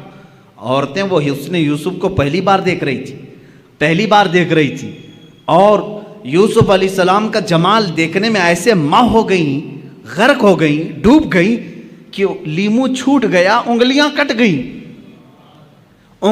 چاروں انگلیاں کٹ گئیں، تیز چاقو دیر ہوگی، سب کٹ گئی۔ یوسف علیہ السلام جب چلے گئے تب انہیں لگا ارے انگلیاں کٹ گئیں۔ مجھے یہ بتاؤ، یہ واقعہ آپ نے سنا تھا نا؟ قرآن کا واقعہ ہے، سورہ یوسف 12ویں پارے میں یہ موجود ہے، جا کر پڑھ لینا۔ یہ حسن یوسف ہے، لیکن آؤ حسن مصطفیٰ کے دربار میں۔ میرے آقا صلی اللہ تعالیٰ علیہ وسلم کا جمال کیا تھا؟ میرے آقا صلی اللہ تعالیٰ علیہ وسلم کے جمال کے متعلق خود میرے آقا فرماتے ہیں ان اخی یوسف اصبح وانا ملیح۔ یوسف علیہ السلام نہایت ہی گورے رنگ کے تھے۔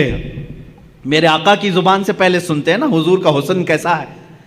یوسف علیہ السلام، حضور خود فرماتے ہیں میرے بھائی یوسف، کیونکہ سارے نبی آپس میں بھائی ہیں، حضور فرماتے ہیں میرے بھائی یوسف اجلی رنگت کے تھے اور اللہ نے مجھے گلابی رنگت عطا کی ہے۔ اجلی رنگت اور گلابی رنگت میں تھوڑا فرق ہے۔ اجلی رنگت جیسے ظاہر سی بات ہے، سورج جب دوپہر کے وقت آ جائے ہر کوئی اس پر نگاہیں ٹکا کر نہیں رکھ سکتا، دیکھ نہیں سکتا، ہے تو بہت اجلا لیکن دیکھنے کی تاب سب کی نہیں ہوتی۔ لیکن وہی رات کی ٹھنڈی وقت جب چاند طلوع ہوتا ہے، چاند کی بھی روشنی سفید ہے لیکن ٹھنڈک اتنی ہے کہ اس پر نگاہیں باندھ کر دیکھی جا سکتی۔ یہ میرے آقا صلی اللہ علیہ وسلم کے حسن کا انداز تھا کہ یوسف علیہ السلام کو دیکھے کوئی تو ان کے آنکھوں کو ہو سکتا ہے ایک بار ان کا حسن خیرہ کر جائے، لیکن میرے آقا کو دیکھنے والے کی حالت یہ ہوتی کہ وہ نگاہیں بند کرنا بھول جاتا، دیکھتا ہی رہتا، یہاں تک کہ ام معبد کے متعلق آپ نے سنا ہوگا، مدینے کے راستے میں رہنے والی ایک خاتون، وہ ہر گزرنے والے کی ضیافت کرتی تھی، اس راستے سے جو بھی گزرتا تھا اس کو اپنے گھر سے کھانا کھلاتی تھی، دودھ پلاتی تھی۔ ام معبد، یہ مکہ سے مدینے کے بیچ میں جو راستہ ہے وہاں گھر تھا ام معبد کا۔ ہجرت کا جب موقع تھا میرے آقا کا، حضور صلی اللہ علیہ وسلم اور حضرت ابو بکر اسی راستے سے گزر رہے، رات کا وقت تھا، ام معبد کا گھر آیا۔ حضرت ابو بکر نے کہا آقا یہ بڑی مہمان نواز عورت ہے، بہت اچھی ضیافت کرتی ہے، ایک رات یہاں رک جاتے ہیں۔ اللہ کے نبی وہاں رک گئے۔ ام معبد نے دیکھا مہمان آئے، اتفاق ایسا، ام معبد کہتی ہے میری زندگی میں پہلی رات ایسی آئی تھی جب میرے گھر میں دودھ کا ایک قطرہ بھی نہیں تھا، کچھ بھی نہیں تھا۔ جو بکریاں تھی وہ ان کے شوہر چرانے کے لیے لے گئے تھے، نہیں لائے، 2 دن 3 دن کے بعد آتی تھی۔ آج ایسا تھا کہ ایک بوڑھی بکری جو ہڈیاں نکالی ہوئی تھی اور پیٹ اندر جا چکا تھا، تھن سوکھ چکے تھے، وہ چوکھٹ کے پاس بندھی ہوئی تھی۔ ام معبد نے استقبال تو کیا، آ جاؤ قیام کرو، لیکن کھانے کے لیے میرے گھر میں کچھ بھی نہیں ہے۔ حضور پاک صلی اللہ تعالیٰ علیہ وسلم نے فرمایا اے ام معبد اگر تم اجازت دے دو تو یہ گھر کے باہر بندھی ہوئی بکری سے میں تھوڑا سا دودھ دوہ لوں، دودھ نکال لوں۔ ام معبد نے کہا اگر یہ دودھ دینے کے لائق ہوتی تو میرے گھر میں کیوں رہتی، دوسری بکریوں کے ساتھ چرنے کے لیے جا چکی ہوتی۔ حضور پاک صلی اللہ تعالیٰ علیہ وسلم نے فرمایا تم ہمیں اجازت دے دو، بکریوں کا دودھ نکالنا ہمارا کام ہے۔ اللہ کے حبیب صلی اللہ تعالیٰ علیہ وسلم سے اس نے کہا اگر قطرہ 2 قطرہ مل جائے تو نکال لو، اگر قطرہ دو قطرے مل جائیں تو دوہ لو۔ مصطفیٰ کریم صلی اللہ تعالیٰ علیہ وسلم اس بکری کی پشت پر اپنا بایاں ہاتھ رکھا، سیدھا ہاتھ اس کی تھن پر رکھا۔ صدیق اکبر فرماتے ہیں میری آنکھوں میں اچانک یہ معجزہ دکھا کہ بکری صحت و تندرست ہو گئی، توانا ہو گئی، اس کے تھن دودھ سے بھر گئے۔ اللہ کے حبیب صلی اللہ تعالیٰ علیہ وسلم دودھ دوہتے رہے، نکالتے رہے، پیالے بھرتے رہے۔ ام معبد کے گھر میں جتنے پیالے تھے سب دودھ سے بھر گئے۔ اور اس دن ام معبد کہتی ہے میری ساری بکریاں مل کر جو دودھ نہیں دیتی تھی، میری کمزور بوڑھی بکری نے اتنا دودھ ایک رات میں دیا تھا۔ وہ دودھ خود بھی پیا، ساروں کو پلایا، بلکہ ام معبد کہتی ہیں میں نے اپنے محلے کے سارے لوگوں کو دودھ بھیجا، پھر بھی میرے گھر میں بچا رہا۔ یہ رات کا قیام تھا میرے آقا کا۔ دوسری صبح ہوئی، حضور صلی اللہ تعالیٰ علیہ وسلم اپنے آگے کے سفر پر روانہ ہو گئے، لیکن ام معبد کا دیوانہ پن اب یہاں عروج پر آیا۔ اب یہ فریفتہ ہو چکی تھی، ایک رات کا قیام تھا میرے آقا کا۔ شوہر آئے، شوہر ام معبد کے آئے، کہا اے ام معبد گھر میں بھینی بھینی خوشبو کہاں سے آ رہی ہے، یہ ہلکی ہلکی روشنی کہاں سے آ رہی ہے، گھر میں کچھ تو بدلا بدلا سا دکھ رہا ہے۔ ام معبد نے کہا کیوں نہ بدلا بدلا دکھے، کل رات ایک عجیب سا مہمان ہمارے گھر آیا تھا، بہت عظیم مہمان تھا۔ اب جو مجھے عرض کرنا ہے وہ ام معبد کے الفاظ ہیں۔ پوچھا کون آیا تھا؟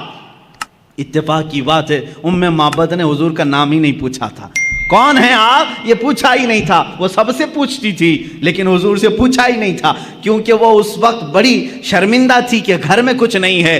اس نے تھوڑی دیر سوچا اور اپنے سے ہی نام خود بنا لیا۔ اپنے شوہر سے کہا کل رات جو آیا تھا اس کا نام مبارک تھا، کل جو آیا تھا اس کا نام مبارک تھا۔ عربی میں کہتے ہیں برکت دینے والے کو مبارک، اپنے سے نام رکھ لیا۔ کہا اچھا مبارک آیا تھا؟ شوہر نے کہا مبارک کیسا تھا؟ ام معبد نے کہا بس نہ پوچھو کیسا تھا، دور سے دیکھو تو ایسا لگتا ہے قریب ہے، قریب سے دیکھو تو ایسا لگتا ہے کہ حسن کا سارا نظام اسی چہرے میں جمع ہے، اور جب وہ بات کرے تو ان کے زبان سے مشک و عنبر کی خوشبو آئے، جب وہ مسکرائے تو دانتوں سے ایسی روشنی کہ گھر میں اجالا ہو جائے، جب وہ پانی پیے تو ایسا لگے کہ پانی اترتا ہوا گلے سے نظر آئے، اور اپنے ہاتھ کسی سے ملائے تو ایسے لگے جیسے ریشم کا کپڑا کسی میں رکھا گیا ہو۔ ان کے ہر عضو کو، ان کے جسم کو، ان کے جمال کو وہ بیان کرتی رہی۔ میرے پاس الفاظ نہیں ہیں میرے عزیزو، ام معبد کی حدیث پڑھو آنکھیں بھیگ جاتی ہیں۔ میرے نبی کا جمال وہ بیان کرتی رہی۔ اب ابو معبد جو شوہر ہے وہ کہتے ہیں بس کر ام معبد، اتنی تعریف تو آج تک میں نے پورے عرب میں کسی کی نہیں سنی، شعر و شاعری کرنے والے بھی اتنی تعریف نہیں کرتے جتنی تعریف تو کر رہی ہے۔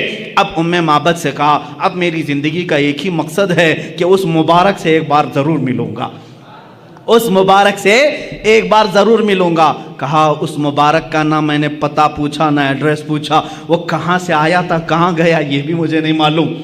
یہ دو لوگ ایسے ہیں میرے عزیزو، یہ ام معبد جو حسن و جمال کو میرے آقا کا بتا رہی ہیں۔ حسن یوسف الگ ہے، حسن مصطفیٰ الگ ہے، میں یہاں حسن کی بات کر رہی ہوں۔ اسی حسن کو تلاش کرتے کرتے وہ زندگی بیتا گئی، اللہ کی بارگاہ میں دعا کرنے لگی اے بار الہ جو مبارک آیا تھا اس تک ایک بار مجھے رسائی دے دے، کسی بھی طرح پہنچا دے۔ ایک بار ایسا ہوا کہ وہ بکریاں چراتے ہوئے نکلی، بکریاں بہک گئی، بھٹک گئی، ایک بکری ادھر ایک بکری ادھر، چلتی چلتی بکریاں دوڑا رہی ام معبد کو۔ یہ بکریاں دوڑاتی دوڑاتی مدینے تک لے آئی، شہر قریب آ گیا۔ اب ام معبد رونے لگی کہ اگر شہر میں گھس گئی میری بکریاں داخل ہو گئیں تو چھوٹی چھوٹی گلیاں ہیں، میں کہاں سے پکڑ پاؤں گی، کس بکری کو ڈھونڈ پاؤں گی، کھلے میدان میں جمع تو کر سکتی ہوں، اب گلیوں میں بکریاں گئی تو کہاں سے ڈھونڈوں گی، رونے لگی۔ لیکن مدینہ آ گیا اور بکریاں شہر میں داخل ہو گئیں، سب ادھر ایک ادھر ایک گلیوں میں۔ اب ام معبد کا رونا ہچکیاں بند گئی، اب رونے لگی۔ ایک بات میں آپ کو بتا دوں کہ حضور کا دیدار اسی وقت ہوتا ہے جب کسی کا دل روتا ہے۔ جب کسی کا دل رونے لگتا ہے وہ مصطفیٰ کا دیدار ہو جاتا ہے. اسی لیے کہا ہے محمد کو ہم غم گساروں میں ڈھونڈو, محمد کو ہم غریبوں میں ڈھونڈو. عزیزان گرامی, معبد رونے لگی. اتفاق کی بات ہے کہ حضرت ابوبکر صدیق کا گزر وہاں سے ہو رہا تھا. حضرت ابوبکر نے دیکھا اور پہچان لیا یہ ہماری مہمانی کرنے والی وہی خاتون ہے جو مکہ سے مدینہ آنے کے وقت بیچ راستے میں تھی. دیکھا, آپ نے پہچان لیا. پوچھا معبد یہاں کیسے؟ وہ بھی چونک گئی. ارے تو وہی مبارک کے ساتھ آنے والا ساتھی تھا, تو یہاں کیسے؟ کہا میں تو یہیں رہتا ہوں. معبد نے کہا وہ مبارک کہاں ہے؟ وہ مبارک کہاں ہے؟ حضرت ابوبکر نے کہا کون مبارک؟ کون سے مبارک کی بات کر رہی؟ کہا وہی مبارک جو تیرے ساتھ آیا تھا, ایک رات میرے گھر قیام کیا, ایک رات میرے گھر قیام کیا تھا. صدیق اکبر مسکرائے, کہا اچھا تم نے ان کا نام مبارک رکھا, اللہ نے تو ان کا نام محمد رکھا ہے, وہ محمد ہیں. حضرت ابوبکر صدیق معبد کو لے کر کے بارگاہ مصطفیٰ میں پہنچے. اللہ کے نبی صلی اللہ تعالیٰ علیہ وسلم کو جیسے ہی وہ اپنے آنکھوں سے دیکھنے لگی, پھوٹ پھوٹ کر کے رونا شروع کیا. کہا اے اللہ, اب میری ساری بکریاں ختم ہو جائیں, اس لیے کہ میری زندگی کا مقصد مجھے مل گیا. اس چہرے پاک کو دیکھنا میرا مقصد تھا. اللہ کے نبی صلی اللہ تعالیٰ علیہ وسلم نے بے حساب اس خاتون کو عطا کیا. جانتے ہو وہی بوڑھی بکری, وہی ہڈیاں نکالی ہوئی بکری جو دودھ دینے کے لائق نہیں تھی, موت کا انتظار کر رہی تھی, پورے زمانے مصطفیٰ میں پورے محلے کو دودھ دیتی تھی, زمانے ابوبکر صدیق میں دودھ دیتی رہی, زمانے عمر فاروق میں دودھ دیتی رہی, زمانے عثمان ابن عفان میں جا کر کے اس بکری کا انتقال ہوا. عزیزان گرامی, یہ تھی میرے مصطفیٰ کریم صلی اللہ تعالیٰ علیہ وسلم کے حسن و جمال کی کیفیت کہ جو ایک بار دیکھ لے وہ زندگی پھر اسی حسن کی یاد میں گزارتے, اسی حسن کی یاد میں گزارتے. ارے یوسف علیہ السلام کے بھائیوں نے بھی حسن دیکھا تھا, لیکن دیکھا اس کے بعد لے جا کر کنویں میں ڈال دیا. زلیخا نے دیکھا لیکن اپنی شادی کرنے کا خیال کیا, جیل میں پہنچا دیا. بادشاہ نے دیکھا, وزیر بنا لیا. لیکن مصطفیٰ کریم صلی اللہ تعالیٰ علیہ وسلم کا جس نے حسن دیکھا وہ حضور کو خریدنا نہیں چاہا, بلکہ جو دیکھا وہ اپنے آپ کو بیچ دیا. یہ صحابہ نے کیا ہے. یوسف علیہ السلام کا حسن دیکھ کر کے لوگ کیا کر رہے تھے؟ بولی لگا رہے تھے, یہ یوسف کو ہمیں خریدنا ہے, یہ حسین ہے, یہ جمیل ہے, بہت خوبصورت ہے. کوئی 100 اشرفیوں کی بولی لگا رہا ہے, کوئی 1000 کی بولی لگا رہا ہے, کوئی 10,000 کی بولی لگا رہا ہے. یوسف کو مجھے خریدنا ہے. خریدنے والوں کی دوڑ ہے مصر میں, لیکن یہاں مدینے کا بازار ہے. یہاں صدیق اکبر بھی مالدار ہے, عثمان ابن عفان بھی مالدار ہے, عبد الرحمن بن عوف بھی مالدار ہے. ایسا مالدار کہ اس زمانے کے کروڑ پتی نہیں, ارب پتی بھی ان کے مال تک نہیں پہنچتے. لیکن یہ مصطفیٰ کو خریدنے نہیں آئے, بلکہ اپنے آپ کو اپنے مال سمیت مصطفیٰ کے بازار میں بیچنے کے لیے آئے ہیں. صدیق بھی کہتے ہیں آقا میرے ہر عضو پر, میرے ہر مال پر آپ کا اختیار ہے. عثمان بھی کہتے ہیں میرے ہر نفس پر آپ کا اختیار ہے. یہ صحابہ ہی کا تو نعرہ تھا, جب تک بکے نہ تھے تو کوئی پوچھتا نہ تھا. یا رسول اللہ تم نے خرید کر ہمیں انمول کر دیا. یہاں اپنے آپ کو بیچا جا رہا ہے, ارے وہاں نبی کو ہی خریدنے کی بات کی جا رہی ہے. ایک حسن خریدا جا رہا ہے اور ایک حسن پر اپنی جان فدا کی جا رہی ہے. اب یہاں پر اعلیٰ حضرت کا ہم کو سہارا لینا پڑتا ہے. امام اہل سنت, امام عشق و محبت اس کی ترجمانی کرتے ہیں. حسن یوسف پہ کٹی مصر میں انگشت زنا, اس کو سمجھنا پڑے گا, سمجھنا پڑے گا. اعلیٰ حضرت کے اشعار تھوڑی گاڑی اردو میں ہوتے ہیں, لیکن جب سمجھ جاؤ تو ایمان میں اضافہ بھی کرتے ہیں.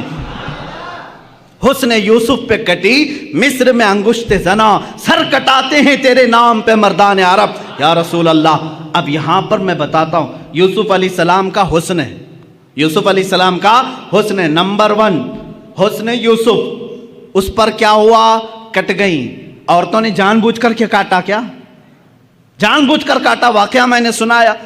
زلیخا نے بلایا, اچانک کہا کہ لیمو کاٹو, عورتوں کے ہاتھ سے لیمو گر گیا اور کٹا کیا؟ اب اس کو مجھے بتائیں, عورتوں نے کاٹا یا خود کٹی؟ کٹ گئی.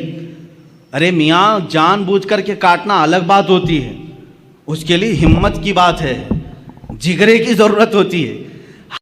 ہاں انجانے میں کٹ جائے الگ معاملہ ہے. حسن یوسف کو دیکھتی رہی اور کٹ گئی ان کی انگلیاں. لیکن کس کی انگلیاں کٹی؟ عورتوں کی. کہاں کی عورتیں ہیں؟ مصر کی عورتیں ہیں۔ عورتوں کی بھی کیا کٹی انگلیاں، 5 چیزیں اعلیٰ حضرت نے ایک مصرے میں بیان کی۔ پہلا والا جو مصرع ہے کہتے ہیں حسن یوسف پہ کٹی مصر میں انگشت زنا، 5 چیزوں کو توجہ دو، کس پر کٹی؟ حسن یوسف پہ، یوسف علیہ السلام کے حسن پر عورتوں نے، مردوں نے نہیں، عورتوں نے۔ کہاں کی عورتیں؟ مصر کی عورتیں۔ کیا کاٹی؟ انگلیاں کاٹی، یعنی خود کاٹی نہیں، کٹ گئی۔ اب اس کے بدلے میں جب میرے آقا کی بارگاہ آتی ہے، امام اہل سنت فرماتے ہیں یا رسول اللہ اب یہاں پر مصر کی عورتیں نہیں، مردان عرب، جو عرب پوری دنیا میں مرکزیت رکھتا ہے، وہاں کے عرب جنگجو اور بہادر مانے جاتے ہیں، یہاں کے عرب یا رسول اللہ اب مردان عرب، زنان مصر نہیں، مصر کی عورتیں نہیں، یا رسول اللہ یہاں عرب کے مرد اور وہاں حسن پر کاٹتی ہیں، حسن پر کاٹتی ہیں۔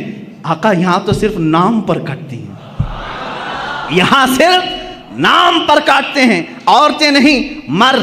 اور پھر کیا اعلیٰ حضرت فرماتے ہیں وہاں انگلیاں کاٹی، آقا یہاں تو گردن کاٹ لیتے ہیں اور وہاں کٹ جاتی ہیں انجانے میں، آقا یہاں تو جان کر کے دیکھ کر کے اپنے آپ کو پیش کر دیتے ہیں، سر کٹاتے ہیں تیرے نام پہ مردان عرب۔ یا رسول اللہ تیرے حسن کا حال یہ ہے کہ یہاں مرد عرب کے اپنا سر کٹانے پر بھی فخر محسوس کرتے ہیں۔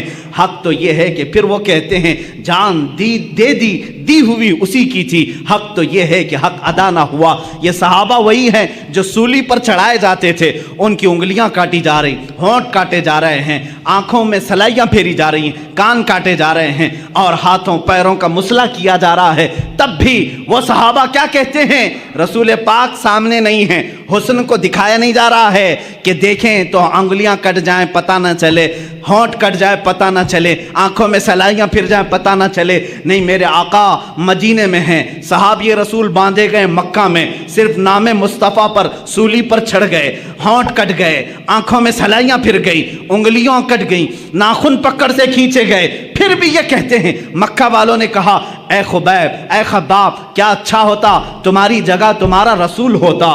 جلال آیا، کہا اسی وقت جو جان مانگو تو جان دے دیں، جو مال مانگو تو مال دے دیں، مگر یہ ہم سے کبھی نہ ہوگا نبی کا جاہو جلال دے دیں۔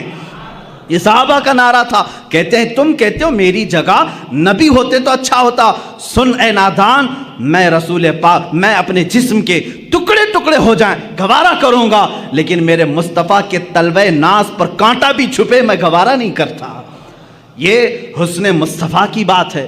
رسول کریم صلی اللہ تعالیٰ علیہ وسلم کا حسن وہ ہے میرے عزیزو، حسن یوسف پہ کٹی مصر میں انگشت زنا، سر کٹاتے ہیں تیرے نام پہ مردان عرب۔ اس حسن کا حال ہی الگ ہے، اس حسن کی بات ہی الگ ہے۔ میرے آقا کا حسن وہ تھا کہ صحابہ فرماتے ہیں کہ جیسے گلشن میں گلاب ہے، جیسے گلشن میں گلاب ہے، مگر اعلیٰ حضرت فرماتے ہیں دنیا ساری دیکھتی ہے باغیچے میں گلاب کھلا ہے نا، باغیچے میں گلاب کھلا ہے۔ ایک گلشن، گلشن کس کو کہتے ہیں؟ باغیچے کو۔ باغیچے میں موگرا بھی ہے، چمپا بھی ہے اور گلاب بھی ہے، چمیلی بھی ہے، لیکن جب گلشن میں گلاب کھلتا ہے سب سے حسین لگتا ہے۔ اعلیٰ حضرت رحمۃ اللہ تعالیٰ علیہ عجیب فکر رکھتے ہیں، عشق رسول میں ڈوب کر کہتے ہیں دنیا نے دیکھا ہے گلشن میں گلاب کھلتا ہے، لیکن یا رسول اللہ آپ کی ذات تو وہ ہے کہ ایک گلاب ہے سارا گلشن اسی میں کھلا ہوا ہے۔ یہاں گلاب گلشن میں دیکھے ہیں ہم، گلاب میں گلشن دیکھا جا رہا ہے، اس لیے کہ آنکھیں ایک پھول کی ترجمانی کر رہی ہیں، بینی مبارکہ ایک پھول کی ترجمانی کر رہی ہیں، آپ کے لبھائے ناز ایک پھول کی ترجمانی کر رہے ہیں، چہرے اقدس میں الگ الگ ایک رنگت ہے، اور اسی لیے اعلیٰ حضرت فرماتے ہیں کہ یہاں تو ایک گلاب میں سارا گلشن سمایا ہوا ہے، حسن یوسف ہے۔ عزیزان گرامی، یہ یوسف علیہ السلام کے حسن کی بات تھی۔ جہاں آپ دوسرے نبیوں کو جو کمالات دیے گئے، ان کمالات کا اگر میں ذکر کروں، سلیمان علیہ السلام کو اللہ تعالیٰ نے فرمایا وَعُلِّمْنَا مَنطِقَ الطَّيْرِ، ہم نے سلیمان کو پرندوں کی بولیاں سکھائیں۔ پرندہ زندہ ہوتا ہے نا، اڑتا بھی ہے، دیکھتے ہیں، چین چین بھی کرتا ہے، کائیں کائیں بھی کرتا ہے، جانتے ہیں پرندے؟ اور پرندے کیا کہہ رہے ہیں یہ ہو سکتا ہے آپ کو نہیں معلوم، لیکن میرے آقا صلی اللہ تعالیٰ علیہ وسلم کی حدیثیں بھی بتاتی ہیں، قرآن میں بھی ہے، سلیمان علیہ السلام پرندوں کی بولیاں جانتے تھے، وہ سمجھتے تھے۔ تو کوئی اگر یہ سوال کرے کہ حضور صلی اللہ تعالیٰ علیہ وسلم بھی جانتے تھے یا نہیں، ارے نادان، یہ سوال ہی نہیں کرنا چاہیے، وہ ساری مخلوق کے رسول ہیں۔ اگر اپنے تمام مخلوقات کی زبان نہ جانیں تو وہ رسول کیسے ہیں؟ ہر ایک کی بولی جانتے تھے۔ ہاں اگر واقعات کی روشنی میں چاہتے ہو تو آؤ میں تمہیں بتاؤں، ہمیں تو واقعہ ملا، سلیمان علیہ السلام چیونٹی کی بات سن رہے تھے، ہدہد کی بات سن رہے تھے، قرآن میں ہے، پرندوں کی بولیاں سن رہے تھے، لیکن مولا علی کرم اللہ وجہہ الکریم فرماتے ہیں میں رسول اللہ صلی اللہ علیہ وسلم کے ساتھ مدینے کے باہر جب ایک جنگل کے کنارے جاتا تھا، ہمیشہ مجھے دور سے کسی کے صلاۃ و سلام پڑھنے کی آواز آتی تھی۔ جب بھی گزرتے تھے وہاں سے کوئی السلام علیکہ یا رسول اللہ، السلام علیکہ یا نبی اللہ کہتا تھا، میں گھبراتا تھا اس جنگل میں، اس بیابان میں میرے نبی کو کون سلام کرتا ہے؟ جنات ہیں، پرندے ہیں، جانور ہیں۔ ایک دن پوچھ لیا، آقا اس بھرے جنگل میں آپ کو کون سلام کرتا ہے؟ رسول کریم صلی اللہ تعالیٰ علیہ وسلم نے مسکرایا، کہا اے علی یہ پہاڑ دیکھ رہے ہو؟ کہا ہاں۔ اس پر ایک پتھر ہے؟ کہا ہاں۔ اس پر کونے پر ایک جو پتھر ہے وہ پتھر روزانہ مجھ پر سلام بھیجا کرتا ہے۔ حضور صلی اللہ تعالیٰ علیہ وسلم اس کا سلام۔ اب میں یہاں بات بتاؤں، یہاں تو سلیمان علیہ السلام پرندوں کی بولیاں جانتے تھے قرآن، اور یہاں مولا علی کرم اللہ وجہہ الکریم پتھروں کی بولیاں سمجھ رہے ہیں۔ جس رسول کو وہ پتھر سلام بھیج رہا ہے، سنا کس نے پہلے؟ اس پتھر کی بولی سمجھی کس نے پہلے؟ وہ باب العلم حیدر کرار علی مرتضیٰ، وہ نبی نہیں، امتی جب پتھر کی بولی سمجھتا ہے تو رسول کس کی بولی نہ سمجھتے ہوں؟ کس کی بولی نہ سمجھتے ہوں؟ پرندوں کی بولیوں کی بات آئی، حضور پاک صلی اللہ تعالیٰ علیہ وسلم پتھر کی بولی۔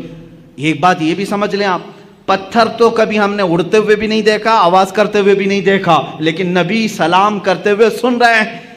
مسجد نبوی میں میرے آقا ممبر پر کھڑے ہو کر خطبہ دے رہے ہیں، صحابہ فرماتے ہیں ہم نے دیکھا پوری مسجد میں بچے کے رونے کی جیسی آواز آنے لگی، کہیں سے کوئی بچہ رو رہا ہو، ہلکی ہلکی ہلکی آواز۔ صحابہ ادھر ادھر دیکھنے لگے، کہیں کوئی بچہ دکھا نہیں۔ تھوڑی دیر کے بعد میرے آقا صلی اللہ تعالیٰ علیہ وسلم ممبر سے اتر آئے، مسجد کے باہر دروازے کے تک پہنچے، وہاں ایک لکڑی پڑی ہوئی تھی، یہ وہی لکڑی ہے، یہ وہی عصا ہے جس کو حضور صلی اللہ تعالیٰ علیہ وسلم اپنے ہاتھ میں لے کر خطبہ دیتے تھے۔ جب ممبر بن گیا تو اس خود لکڑی کو آپ نے چھوڑ دیا۔ حضور صلی اللہ تعالیٰ علیہ وسلم اس لکڑی کو اٹھاتے ہیں، اپنے سینے سے لگایا، اپنے کانوں کے پاس لگایا، اور پھر اس کو پکڑ کر کے خطبے کے لیے تشریف لائے۔ صحابہ نے پوچھا بیچ خطبے میں آپ اترے، لکڑی کو اٹھایا، یہ کیا معاملہ ہے؟ حضور فرماتے ہیں تم نے جو رونے کی آواز سنی وہ اسی لکڑی کی رونے کی آواز تھی۔ یہ لکڑی میرے جدائی کے غم میں رو رہی تھی، جب تک میں اس کو ہاتھوں میں رکھتا تھا یہ خوش تھی، سارے لکڑیوں پر فخر کرتی تھی، اور جب میں نے اسے چھوڑ دیا تو یہ سسکنے لگی، رونے لگی، بلکنے لگی، اور اس کا رونا مجھ سے دیکھا نہ گیا۔ میں خطبہ چھوڑ کر ممبر سے اتر آیا، میں نے اس کو ہاتھوں میں اٹھایا، یہ مجھ سے کہنے لگی اے اللہ کے رسول، آپ نے مجھے اپنے ہاتھوں میں رکھ کر کے عزت سے نوازا تھا، میں دوسروں پر فخر کرتی، آقا مجھے ہمیشہ اپنے ساتھ رکھیں۔ میں نے اس کو اپنے ساتھ رکھنے کی بات کہی، یہ لکڑی خاموش ہو گئی۔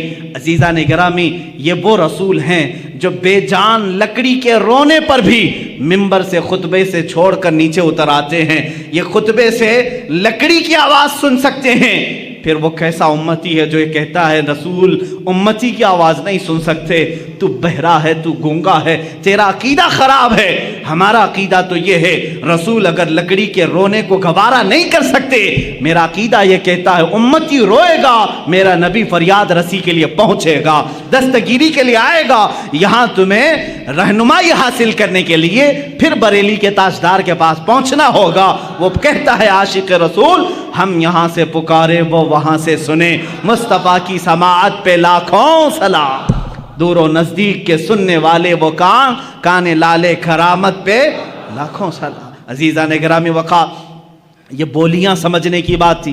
ایک بار مکہ مکرمہ کی ہی بات ہے یا مدینہ طیبہ کی، مکہ میں غالباً لوگوں میں ایک بات مشہور ہو گئی کہ فلاں ایک جگہ جو پتھر ہے مورتی ہے، اس کا پجاری ہے، پوجا کرتا ہے۔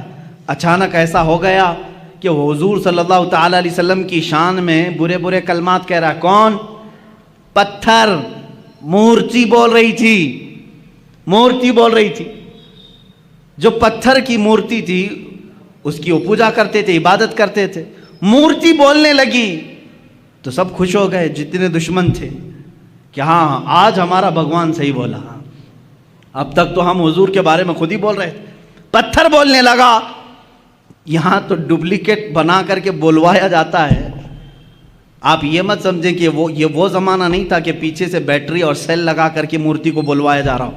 سیل بھی نہیں تھا، بیٹری بھی نہیں تھی، کوئی کنیکشن بھی نہیں تھا. ہاں یہاں ہم سنتے ہیں اس طرح سے کہ کچھ خدا ایسے ہیں جو دودھ پیتے ہیں، پانی پیتے ہیں، لیکن انہی لوگوں کو معلوم بھی ہے وہ کہاں جاتا ہے پانی، کہاں جاتا ہے دودھ، جو لوگ اس طرح کی حرکتیں کرتے ہیں. لیکن مکہ میں جو ہوا وہ حقیقت میں ہوا. پتھر جو بول رہا تھا حقیقت میں بول رہا تھا. یہ وہ زمانہ نہیں ہے کہ مشین لگا کر کے بلوایا جا رہا ہو. تو صحابہ پریشان ہوئے، جنہوں نے صحابہ سے آ کر کے کہا دیکھو تمہارے محمد کے بارے میں ہمارا خدا کیا کہہ رہا ہے. محمد صلی اللہ تعالیٰ علیہ وسلم کے بارے میں وہ کہہ رہا ہے وہ جھوٹے ہیں معاذ اللہ. حضور کے پاس آئے، صحابہ نے کہا آقا ایسا ایسا حادثہ ہو گیا ہے کہ فلاں پجاری کا جو بت ہے اس کا جو خدا ہے وہ بول رہا ہے، وہ بھی آپ کی شان میں برے جملے کہہ رہا ہے. حضور نے فرمایا ڈرتے کس بات کے ہو، چلو میں بھی سن لیتا ہوں کیا کہتا، میں بھی چلتا ہوں. حضور نے پیغام بھیجا، سارے لوگ جمع ہو گئے، بھیڑ جمع ہو گئی. خدا بول رہا ہے، حضور کی شان کے خلاف بول رہا ہے. ان کے لیے تو بڑی دلیل تھی، بڑی دلیل تھی. حضور صلی اللہ تعالیٰ علیہ وسلم نے یہ پوچھ لیا ان سے کہ تمہارا جو خدا بولتا ہے وہ سچ بولتا ہے؟ سبوں نے کہا بالکل سچ بولتا ہے، 100% سچ بولتا ہے. حضور نے یہ اقرار کروایا سچ بول رہا ہے، کہا بالکل سچ بول رہا ہے. اس وقت تک کیوں کہہ رہے تھے وہ؟ اس لیے کہ حضور کے خلاف بول رہا تھا. سارے صحابہ کو حضور لیے اور اس بت کے پاس گئے. جب پہنچے تو بڑی بھیڑ تھی، بھیڑ ہٹائی گئی. جب میرے آقا سامنے آئے تو وہ بت چپ ہو گیا، کچھ بھی نہیں بول رہا ہے، کچھ بھی نہیں بول رہا ہے. اس کی زبان سے کوئی لفظ نہیں آ رہا ہے. حضور نے فرمایا بہت شور تھا، بہت افواہ تھی کہ بولتا ہے بولتا ہے، کچھ بھی نہیں بول رہا ہے. کہاں بول رہا ہے؟ کہا صبح سے بول رہا تھا، پتہ نہیں ابھی کیوں خاموش ہو گیا. اب پجاری ہون کرنے لگ گیا، اس کو راضی کرنے کے لیے اب چڑھائی شروع ہو گئی. اے خدا، اے میرے بھگوان، بول کچھ تو بول، عزت کی لاج رکھ لے. جس کے بارے میں بول رہا تھا وہ آ گیا، اب سامنے بول. سامنے نہیں بول رہا تھا، کچھ بھی نہیں بولا. حضور صلی اللہ تعالیٰ علیہ وسلم نے پجاری کو کہا تو ہٹ جا، تو ہٹ جا. یہ بول رہا تھا، میں کہتا ہوں اے پتھر کیا تو بول رہا تھا؟ پھر سے بول کر سنا. حضور کا حکم ہوا، پتھر کی زبان سے آواز آنے لگی، اشہد ان لا الہ الا اللہ اشہد ان محمدن رسول اللہ. میں گواہی دیتا ہوں کہ اللہ کے سوا کوئی معبود نہیں، میں گواہی دیتا ہوں کہ محمد اللہ کے رسول ہیں صلی اللہ تعالیٰ علیہ وسلم. جیسے ہی آپ نے یہ سنا، آپ نے ارشاد فرمایا لوگو تم نے کہا تھا تمہارا خدا 100% سچ بولتا ہے، سچ بولتا ہے، اب اس کی بات پر عمل کر لے جاؤ. لیکن غصے کے مارے اس بت کو انہوں نے توڑ دیا، مار دیا، ٹکڑے کر دیا. اب ہم دوسرا بنائیں گے، یہ نہیں چاہیے، یہ نہیں چاہیے. یہ گمراہ ہو گیا. کون گمراہ ہوا؟ خدا گمراہ ہو گیا. یہ نہیں چاہیے، یہ حضور کی بات کر رہا ہے، دوسرا چاہیے. یہ ہے جب کسی کے دل پر مہر لگ جائے وہ حقیقت کو نہیں سمجھتا. عزیزان گرامی اوقات، حضور پاک صلی اللہ تعالیٰ علیہ وسلم نے بلوایا کس کو؟ پرندوں کو، جانوروں کو نہیں، پتھروں کو بھی. سلیمان علیہ السلام کی فضیلت اپنی جگہ پر کہ ان کو پرندوں کی بولیاں سکھائی گئی، مگر میرے مصطفیٰ صلی اللہ تعالیٰ علیہ وسلم تو پتھروں اور لکڑیوں کی بھی زبان جانتے تھے، لکڑیوں کی بھی زبان جانتے تھے. اب آئیں حضور پاک صلی اللہ تعالیٰ علیہ وسلم کے کمالات کے اعتبار سے دو چیزیں کہہ کر کے میں اپنی گفتگو کو سمیٹتا ہوں. یقیناً صبر ایوب کی جب بات آتی ہے اس کا مثل کوئی نہیں. ایوب علیہ السلام نے کمال کا صبر کیا ہے، اور صبر کا جب نام آتا ہے تو ایوب علیہ السلام کا نام ساتھ میں آتا ہے. آپ نے بارہا سنا ہوگا، اللہ تعالیٰ نے آپ کو آزمائش میں رکھا. اللہ تبارک و تعالیٰ نے سیدنا ایوب علیہ السلام کو ایسا نہیں کہ شروع سے بیماری میں رکھا، شروع سے ساری نعمتیں نکال لی. نہیں، ایوب علیہ السلام بڑے مالدار تھے، بہت اولاد والے تھے، کافی بیویاں آپ کی تھیں، 16 یا 27 بیویاں آپ کی کتاب میں شمار کی گئیں، کئی اولاد آپ کی تھی، مویشی تھے، جانور تھے، جائیدادیں تھیں، باغیچے تھے، بہت کچھ تھا آپ کے پاس. لیکن ایک بار اللہ تعالیٰ نے آزمائش کا حکم دیا، اب آزمایا جائے. پھر ان کے ایک ایک چیزیں غائب کی گئیں، ضائع کی گئیں. ان کے جانور مرے، ان کی اولاد کا انتقال ہوا، ان کی بیویاں فوت ہوئیں، باغیچے ہلاک ہو گئے، جائیدادیں ختم ہو گئی، حتیٰ کہ آپ کے جسم پاک میں بھی بیماری ڈال دی گئی. بہت تیز بخار آپ کو رہتا، یہاں تک کہ آپ کا جسم گل چکا تھا. اتنی شدت کا بخار آپ کو دیا گیا، لیکن اس وقت تک آپ صبر کرتے رہے، صبر کرتے رہے. صبر میں آپ ہی کا تو نام لیا جاتا ہے، لیکن میرے عزیزو وہ صبر ان کا معجزہ تھا. لیکن میرے آقا صلی اللہ علیہ وسلم کی زندگی پاک کو اگر میں بتاؤں، مصطفیٰ کریم صلی اللہ تعالیٰ علیہ وسلم وہ ذات ہے جب وہ دنیا میں تشریف لانے والے ہیں، دنیا میں ان کے آمد سے 6 ماہ پہلے ہی ان کے والد کا وصال ہو چکا ہے، انتقال پہلے ہی ہے. آپ میں سے سب کے باپ ہوں گے یا ماں ہوں گی، والدین کا سایہ کتنی اہمیت رکھتا ہے جانتے ہیں آپ. میرے مصطفیٰ صلی اللہ تعالیٰ علیہ وسلم دنیا میں تشریف لائے تو یتیمی کی حالت میں آئے ہیں، وہ یتیم پیدا ہوئے ہیں، عبداللہ کے در یتیم ہیں. اپنے باپ کو پیدا ہونے سے 6 ماہ پہلے ہی اللہ تبارک و تعالیٰ نے ان کی روح قبض فرمائی. لیکن یہ صبر نہیں ہے تو اور کیا ہے. بچے نے آنکھ کھولی. مکہ کا ماحول ایسا تھا کہ بچوں کو دودھ پلانے کے لیے ماں کے پاس نہیں، دور رکھا جاتا تھا. اس رواج کے اعتبار سے پہلے دن حضور اکرم صلی اللہ تعالیٰ علیہ وسلم کو یا دوسرے دن ہی حضور کو حلیمہ سعدیہ کی گود میں دے دیا گیا. ماں کے پاس نہیں، حلیمہ سعدیہ کے گھر جو مکہ مکرمہ سے بھی تقریباً 150 کلومیٹر کا دور کا سفر ہے. کون بچہ ہے آج دنیا میں جو اپنی ماں سے کو چھوڑ کر پہلے دن سفر کر رہا ہو؟ پہلے دن مجھے یاد ہے جب میں 11 سال کا تھا، مجھے دور پڑھنے کے لیے بھیجا جا رہا تھا. پورا سفر روتا ہوا گیا تھا، ماں کے آنچل سے لپٹ کر کے، باپ کے سینے سے لگ کر کے، بھائیوں کو چھوڑتا ہوا دیکھ کر کے. کون غم کے آنسو نہیں روتا؟ ایک بچہ جو اپنے گھر سے جاتا ہے ہوش و حواس میں. مجھے معلوم ہے میرے عزیزو ہجرت کیا چیز ہوتی ہے، جب چھوڑ کر کے اپنے عزیزوں کو جاتے ہیں. اس رسول کو، زندگی پاک کو پڑھو. یہ صبر نہیں ہے تو اور کیا ہے؟ جو پیدائش کے پہلے دن اپنی ماں سے 150 کلومیٹر دور حلیمہ سعدیہ کے ساتھ چلے گئے.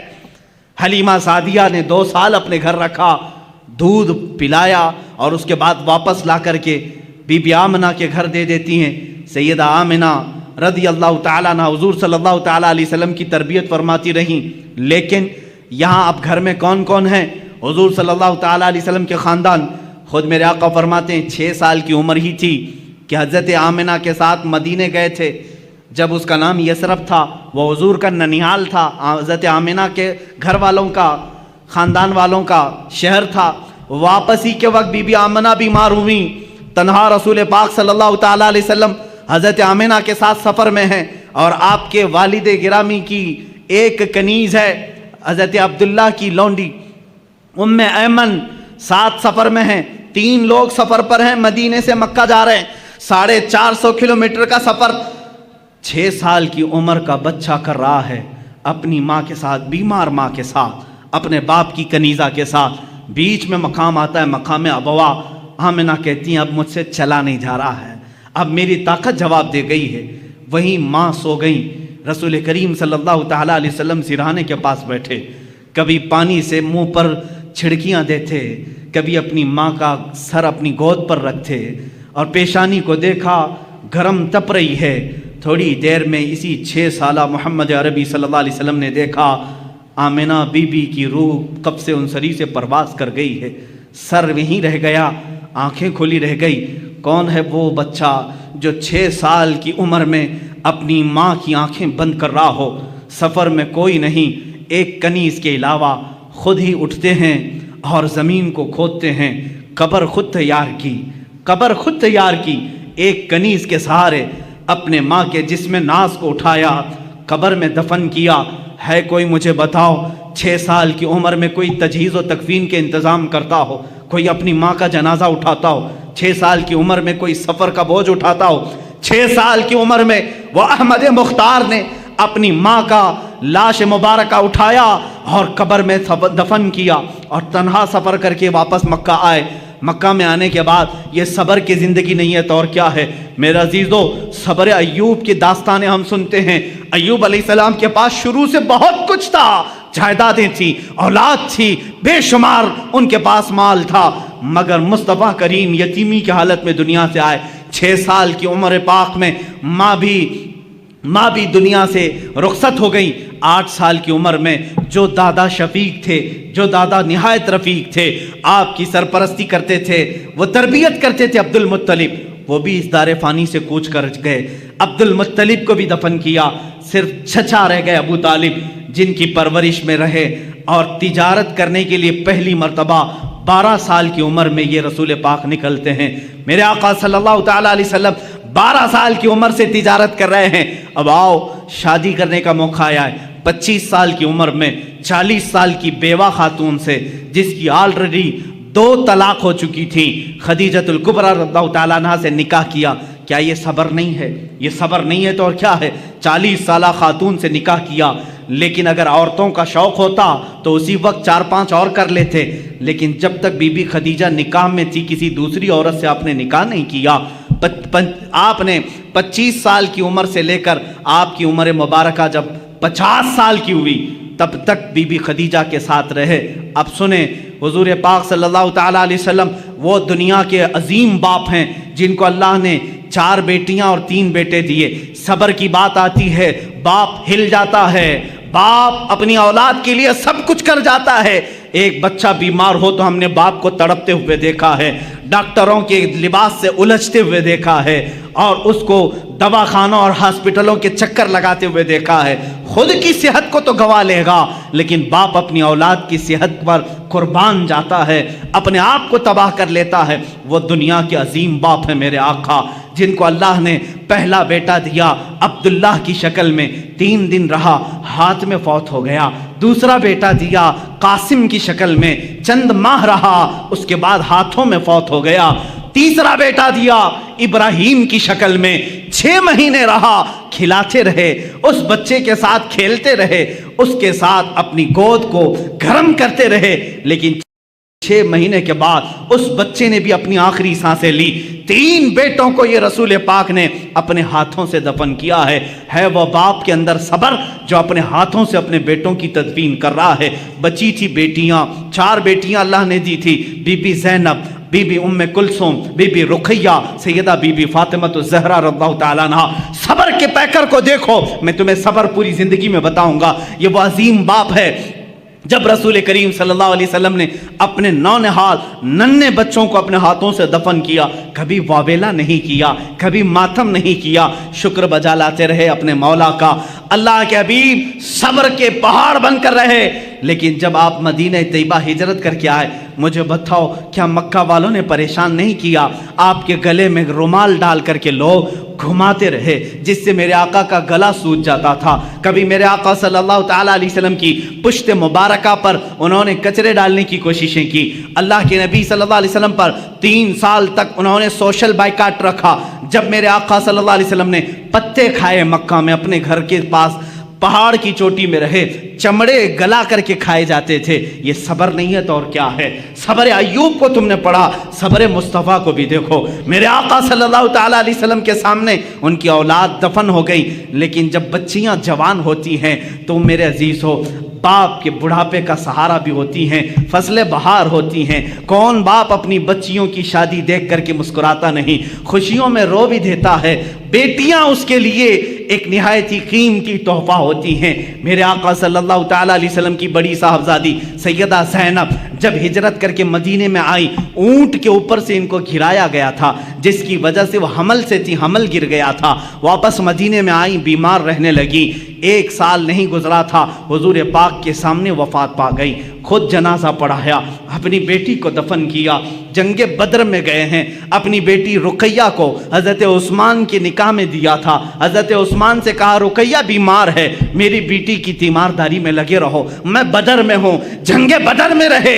خبر ملی آقا آپ کی دوسری صاحبزادی رقیہ کا بھی انتقال ہو گیا. میرے آقا صبر کر کے میدان بدر میں رہے, دفن میں بھی شریک نہیں ہو سکے. واپس مدینے میں آئے, تیسری بیٹی تھی ام کلثوم, اپنے عثمان ابن عفان کے نکاح میں دیا.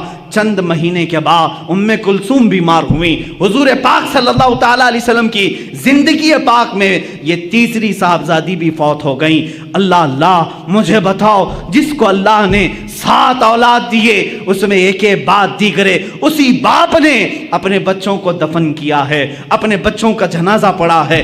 3 بیٹے اور 3 بیٹیوں کو دفن کیا, لیکن زبان سے کبھی شکوہ نہیں کیا, کبھی شکایت نہیں کیا, اف تک نہیں کیا. صبر ایوب کا مقام اپنی جگہ پر, صبر مصطفیٰ کا مقام اور ہے. میرے آقا کا صبر کا مقام اور ہے. آخر میں صرف فاطمۃ الزہرا باقی رہی جب آپ کی وفات کا وقت تھا. میرے عزیزو, یہی فاطمہ زہرا سے حضور صلی اللہ تعالیٰ علیہ وسلم نے آخری وقت یہ کہا تھا, کانوں میں کچھ کہہ کر کے وہ رونے لگی. پھر بلایا, پھر کانوں میں کچھ کہا تو ہنسنے لگی. ماں عائشہ صدیقہ نے پوچھا تھا, فاطمہ تمہارے بابا نے کان میں کیا کہا تھا؟ فاطمہ نے کہا, پہلی بار جب انہوں نے کہا فاطمہ میں جا رہا ہوں اللہ کی بارگاہ میں رو پڑی. پھر بابا نے مجھے بلا کر کہا, فاطمہ میرے خاندان والوں میں سے میری وفات کے بعد سب سے پہلے تم مجھ سے ملنے کے لیے آؤ گی. میں ہنس پڑی کہ میری موت جلدی ہونے والی ہے. حضور پاک کی وفات ربیع الاول شریف میں ہوئی اور حضرت فاطمہ زہرا کی وفات رمضان مبارکہ میں. صرف 6 مہینے کے بعد حضرت فاطمہ بھی وصال کر گئی. یہ مصطفیٰ کا گھرانہ ہے. اسی مصطفیٰ کریم صلی اللہ تعالیٰ علیہ وسلم کے صبر پاک کے جلوے دیکھو. کیا نبی کونین اپنی قبر انور سے اپنے شہزادوں کی شہادت کربلا میں نہیں ملاحظہ کر رہے ہوں گے, جہاں ان کے شہزادوں کو تڑپایا گیا, بھوکا رکھا گیا, پیاسا رکھا گیا اور ان کے ٹکڑے کیے گئے, جسموں پر گھوڑے دوڑائے گئے. حسن مجتبیٰ کو زہر دیا گیا, حسین اعظم کی گردن کو جسم ناز سے الگ کیا گیا. کیا یہ میرے آقا نے قبر پاک سے ملاحظہ نہیں کیا ہوگا؟ عزیزان گرامی, اگر میں صبر مصطفیٰ کو گناؤں بہت طویل داستان ہوگی, لیکن میں اتنا ضرور بتاؤں گا, افضلیت مصطفیٰ ہر شکل میں تمہیں نظر آئے گی. اگر اللہ نے آدم علیہ السلام کو آہو بکا دیا تھا, وہ روتے تھے, اور وہ کس لیے روتے تھے؟ آدم علیہ السلام اپنی اس بات پر روتے تھے جو آپ نے گندم کھایا تھا جنت میں, درخت کا پھل کھایا تھا, اس بات پر 300 سال روتے رہے. لیکن مصطفیٰ بھی روتے رہے, زندگی پر روتے رہے, لیکن کس کے غم میں روتے رہے؟ امتی امتی امتی امتی کہتے کہتے روتے رہے. یہ ناز الگ ہیں. اسی لیے امام اہل سنت نے کہا ہے, اللہ کیا جہنم اب بھی نہ سرد ہوگا, رو رو کے مصطفیٰ نے دریا بہا دیے ہیں. میرے عزیزو, رونے میں آپ بے مثال ہیں, جانوروں کی بولیاں سننے میں بے مثال ہیں, حسن یوسف میں بے مثال ہیں, ثبات و استقامت میں بے مثال ہیں. اسی لیے شاعر نے جو کہا اسی بات پر میں کہتا ہوں اپنی گفتگو کو. ہاں ایک بات رہ گئی ہے, وہ عطا کرنے میں بھی بے نیاز ہیں, وہ رحم کرنے میں بے مثال ہیں, رحم کرنے میں بھی بے مثال ہیں. ایک ہی مثال میں بتا دوں. ایک بار موسیٰ علیہ السلام نے قارون سے کہا تھا, تیرے پاس بہت خزانے, زکوٰۃ دے دے. اس نے کہا کچھ کم کراؤ. 25% زکوٰۃ دینی تھی. موسیٰ علیہ السلام نے رعایت کرائی اللہ سے کہ اس کو کچھ کم کر دے مولا. اللہ نے کم اتنا کر دیا کہ 1000 میں 1 روپے دے. کتنے؟ 1000 میں 1. اس کے حساب سے کیلکولیشن کیا تو قارون کے بہت سارے خزانے زکوٰۃ میں جا رہے ہیں. اس مالدار نے جس کی چربی چڑھی ہوئی تھی مال کی, نہیں دینے کا ارادہ کیا. موسیٰ علیہ السلام پر الزام لگایا برے کام کا. موسیٰ علیہ السلام کو جلا لایا. آپ نے کہا اے زمین اسے نگل جا. زمین پھٹ گئی, قارون اندر جانے لگا. قارون اندر جانے لگا, وہ بار بار دعائی دینے لگا, بچا لو بچا لو بچا لو. موسیٰ علیہ السلام نے اس کی ایک بھی نہیں سنی. تو نے مجھ پر الزام لگایا. پھر آخر میں اس نے کہا کیا میرے خزانے پر قبضہ کرنا چاہتے ہو؟ موسیٰ علیہ السلام نے زمین سے کہا ہے زمین اس کے خزانے بھی نگل جا. سارے خزانے بھی زمین بوس ہو گئے, قارون بھی زمین میں تہس نہس ختم ہو گیا. 1 ٹائم 1 شاٹ. یہ موسیٰ علیہ السلام، اس سے پہلے بھی ایک فرعونی کو ایک گھونسا مارا تھا آپ نے، وہ مر ہی گیا تھا۔ مصطفیٰ کریم صلی اللہ علیہ وسلم ہجرت کر کے مدینہ جا رہے ہیں، لالچ میں کئی لوگ پیچھے پڑ گئے تھے، ایک شخص سراقہ یہ بھی پیچھے آ گیا، دوسرے تو کوئی پا نہیں سکے، سراقہ پا لیا۔ حضرت ابوبکر نے کہا آقا سراقہ دیکھ لیا ہے ہم کو، وہ تیر کمان لے کر کے آ رہا ہے ہمیں گرفتار کرنا، کیونکہ مکہ والوں نے کہا تھا جو محمد اور اس کے ساتھی کو لے آئے گا 100 اونٹ انعام میں دیے جائیں۔ حضور نے کہا اچھا اسی لالچ میں آ رہا ہے۔ حضور نے بھی فرمایا اے زمین سراقہ کو پکڑ لے۔ موسیٰ علیہ السلام نے قارون کو کہا تھا، میرے آقا نے سراقہ کو کہا، زمین کھل گئی، سراقہ گھٹنے تک چلا گیا، لیکن یہاں معاملہ الگ ہے۔ سراقہ نے کہا اے محمد تم کریم ابن کریم ہو، تمہارا معاف کرنے میں کوئی مثل نہیں ہے، مجھے معاف کر دو، میں اپنے ارادے سے باز آتا ہوں۔ حضور پاک نے کہا اے زمین سراقہ کو چھوڑ دے، یہ شان مصطفیٰ ہے، یہ شان مصطفیٰ ہے، سراقہ کو چھوڑ دے۔ زمین کھل گئی، سراقہ باہر آیا، لیکن ارادہ پھر بدلا، تھوڑی دیر کے بعد وہ پھر پیچھے پڑ گیا۔ حضور نے کہا اے زمین سراقہ کو پکڑ لے۔ اب کی بات زمین پھنس شک ہوئی، سراقہ کمر تک اندر چلا گیا، پھر رونے لگا اے محمد تم کریم ابن کریم ہو، معاف کرنے میں تمہارا کوئی مثل نہیں۔ حضور نے کہا اے زمین سراقہ کو چھوڑ دے۔ زمین کھل گئی، پھر سراقہ نکل گیا، جا رہا تھا، سوچا ایک بار اور ٹرائی کر لوں، تیسری بار پھر پیچھے پڑ گیا، پھر قریب آیا۔ حضور نے فرمایا اے زمین سراقہ کو پکڑ لے۔ یہاں پکڑایا بھی جا رہا ہے، معاف بھی کرایا جا رہا ہے، پکڑایا بھی جا رہا ہے، معاف بھی کرایا جا رہا ہے۔ اسی لیے میں نے کہا موسیٰ علیہ السلام کے زمانے میں ہوتا ون ٹائم ون شاٹ، ایک ہی بار میں ایک ہی شاٹ پر ختم۔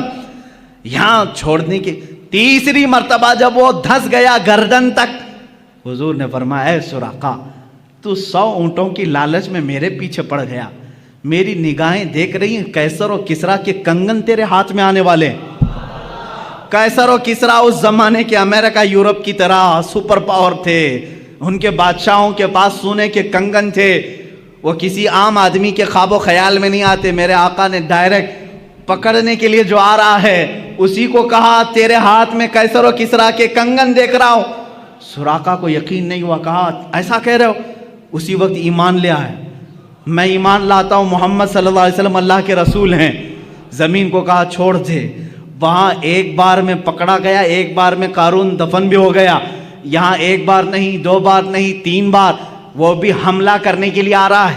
حضور بار بار معاف کر رہے ہیں، معاف کرنے میں آپ کا کوئی مثال نہیں۔ یہاں تک کہ حضور کی وفات کے بعد قیصر و کسریٰ فتح نہیں ہوئے، صدیق اکبر کے زمانے میں قیصر و کسریٰ فتح نہیں ہوئے، عمر فاروق کے زمانے میں چل کر کے سراقہ بہت بیمار ہو گئے۔ اب یہ سراقہ صحابی رسول ہیں، پکڑنے کے لیے گئے تھے لیکن صحابی رسول ہوئے۔ یہی تو بازار مصطفیٰ کی بات ہے، جو جان لینے جاتا ہے وہ جان دے کے آتا ہے۔ حضور پاک صلی اللہ تعالیٰ علیہ وسلم کے صحابی ہیں، ادب سے ہم کہتے ہیں سراقہ بہت بیمار ہو گئے، لوگوں نے کہا چلو آخری وقت ہے عیادت کرنے کے لیے، سب آئے، آخری وقت لوگ دیکھنے کے لیے آتے ہیں، لوگ آنے لگے۔ سراقہ نے کہا کیوں آ رہے ہو؟ کہا آخری وقت ہے، تیمارداری عیادت کے لیے آ رہے ہیں ہم۔ کہا سب کو بھگایا، جاؤ میں مرنے والا نہیں ہوں، جاؤ میں نہیں مروں گا۔ کہا اتنے کانفیڈنس کے ساتھ؟ کہا ہاں، اس لیے کہ میرے نبی نے فرمایا سراقہ تیرے ہاتھ میں قیصر و کسریٰ کے کنگن دیکھ رہا ہوں، ابھی میرے ہاتھ میں آئے نہیں تو میں مروں گا بھی نہیں۔ یہ یقین تھا صحابی رسول کا۔ اور اس کے بعد حضرت عمر فاروق کے زمانے میں ایران بھی ٹوٹ گیا، روم بھی ٹوٹ گیا، قیصر و کسریٰ کا مال صحابہ نے مال غنیمت میں مدینے پہنچایا، اس مال غنیمت میں قیصر و کسریٰ کے کنگن بھی آئے۔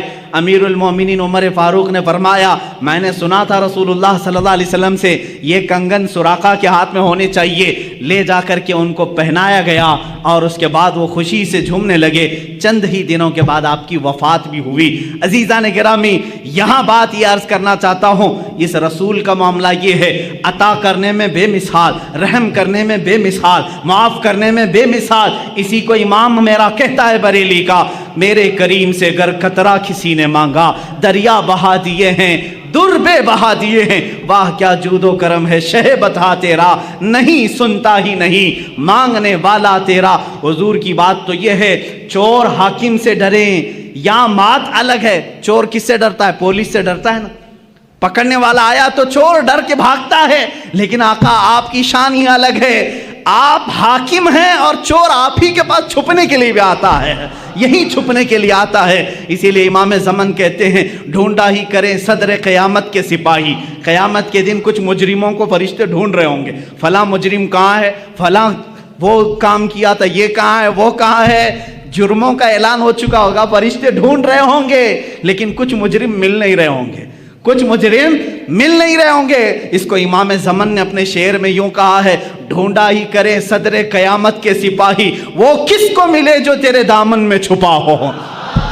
حضور کچھ مجرموں پر اپنا دامن رکھے ہوں گے، آقا رحم کرنے میں بے مثال ہیں۔ میرے عزیزو، ابھی 12 دن ہیں، آپ روزانہ میرے مصطفیٰ کی بات سنیں گے، اپنے ایمان کو تازہ کریں گے۔ آج میں سمجھتا ہوں کہ آج کی یہ محفل یہاں تک میں اس بات کے ساتھ ختم کرتا ہوں، لا یمکن الثناء کما کان حق ہو بعد از خدا بزرگ، تو ہی قصہ مختصر یا رسول اللہ، لیکن رضا نے ختم سخن اس پہ کر دیا، خالق کا بندہ خلق کا آقا کہوں تجھے، حیران ہوں میرے شاہ میں کیا کیا کہوں تجھے۔ وآخر دعوانا الحمدللہ۔ مصطفیٰ جان رحمت پہ لاکھوں سلام، مصطفیٰ جان رحمت پہ لاکھوں سلام، شمع بز میں ہدایت پہ لاکھوں سلام۔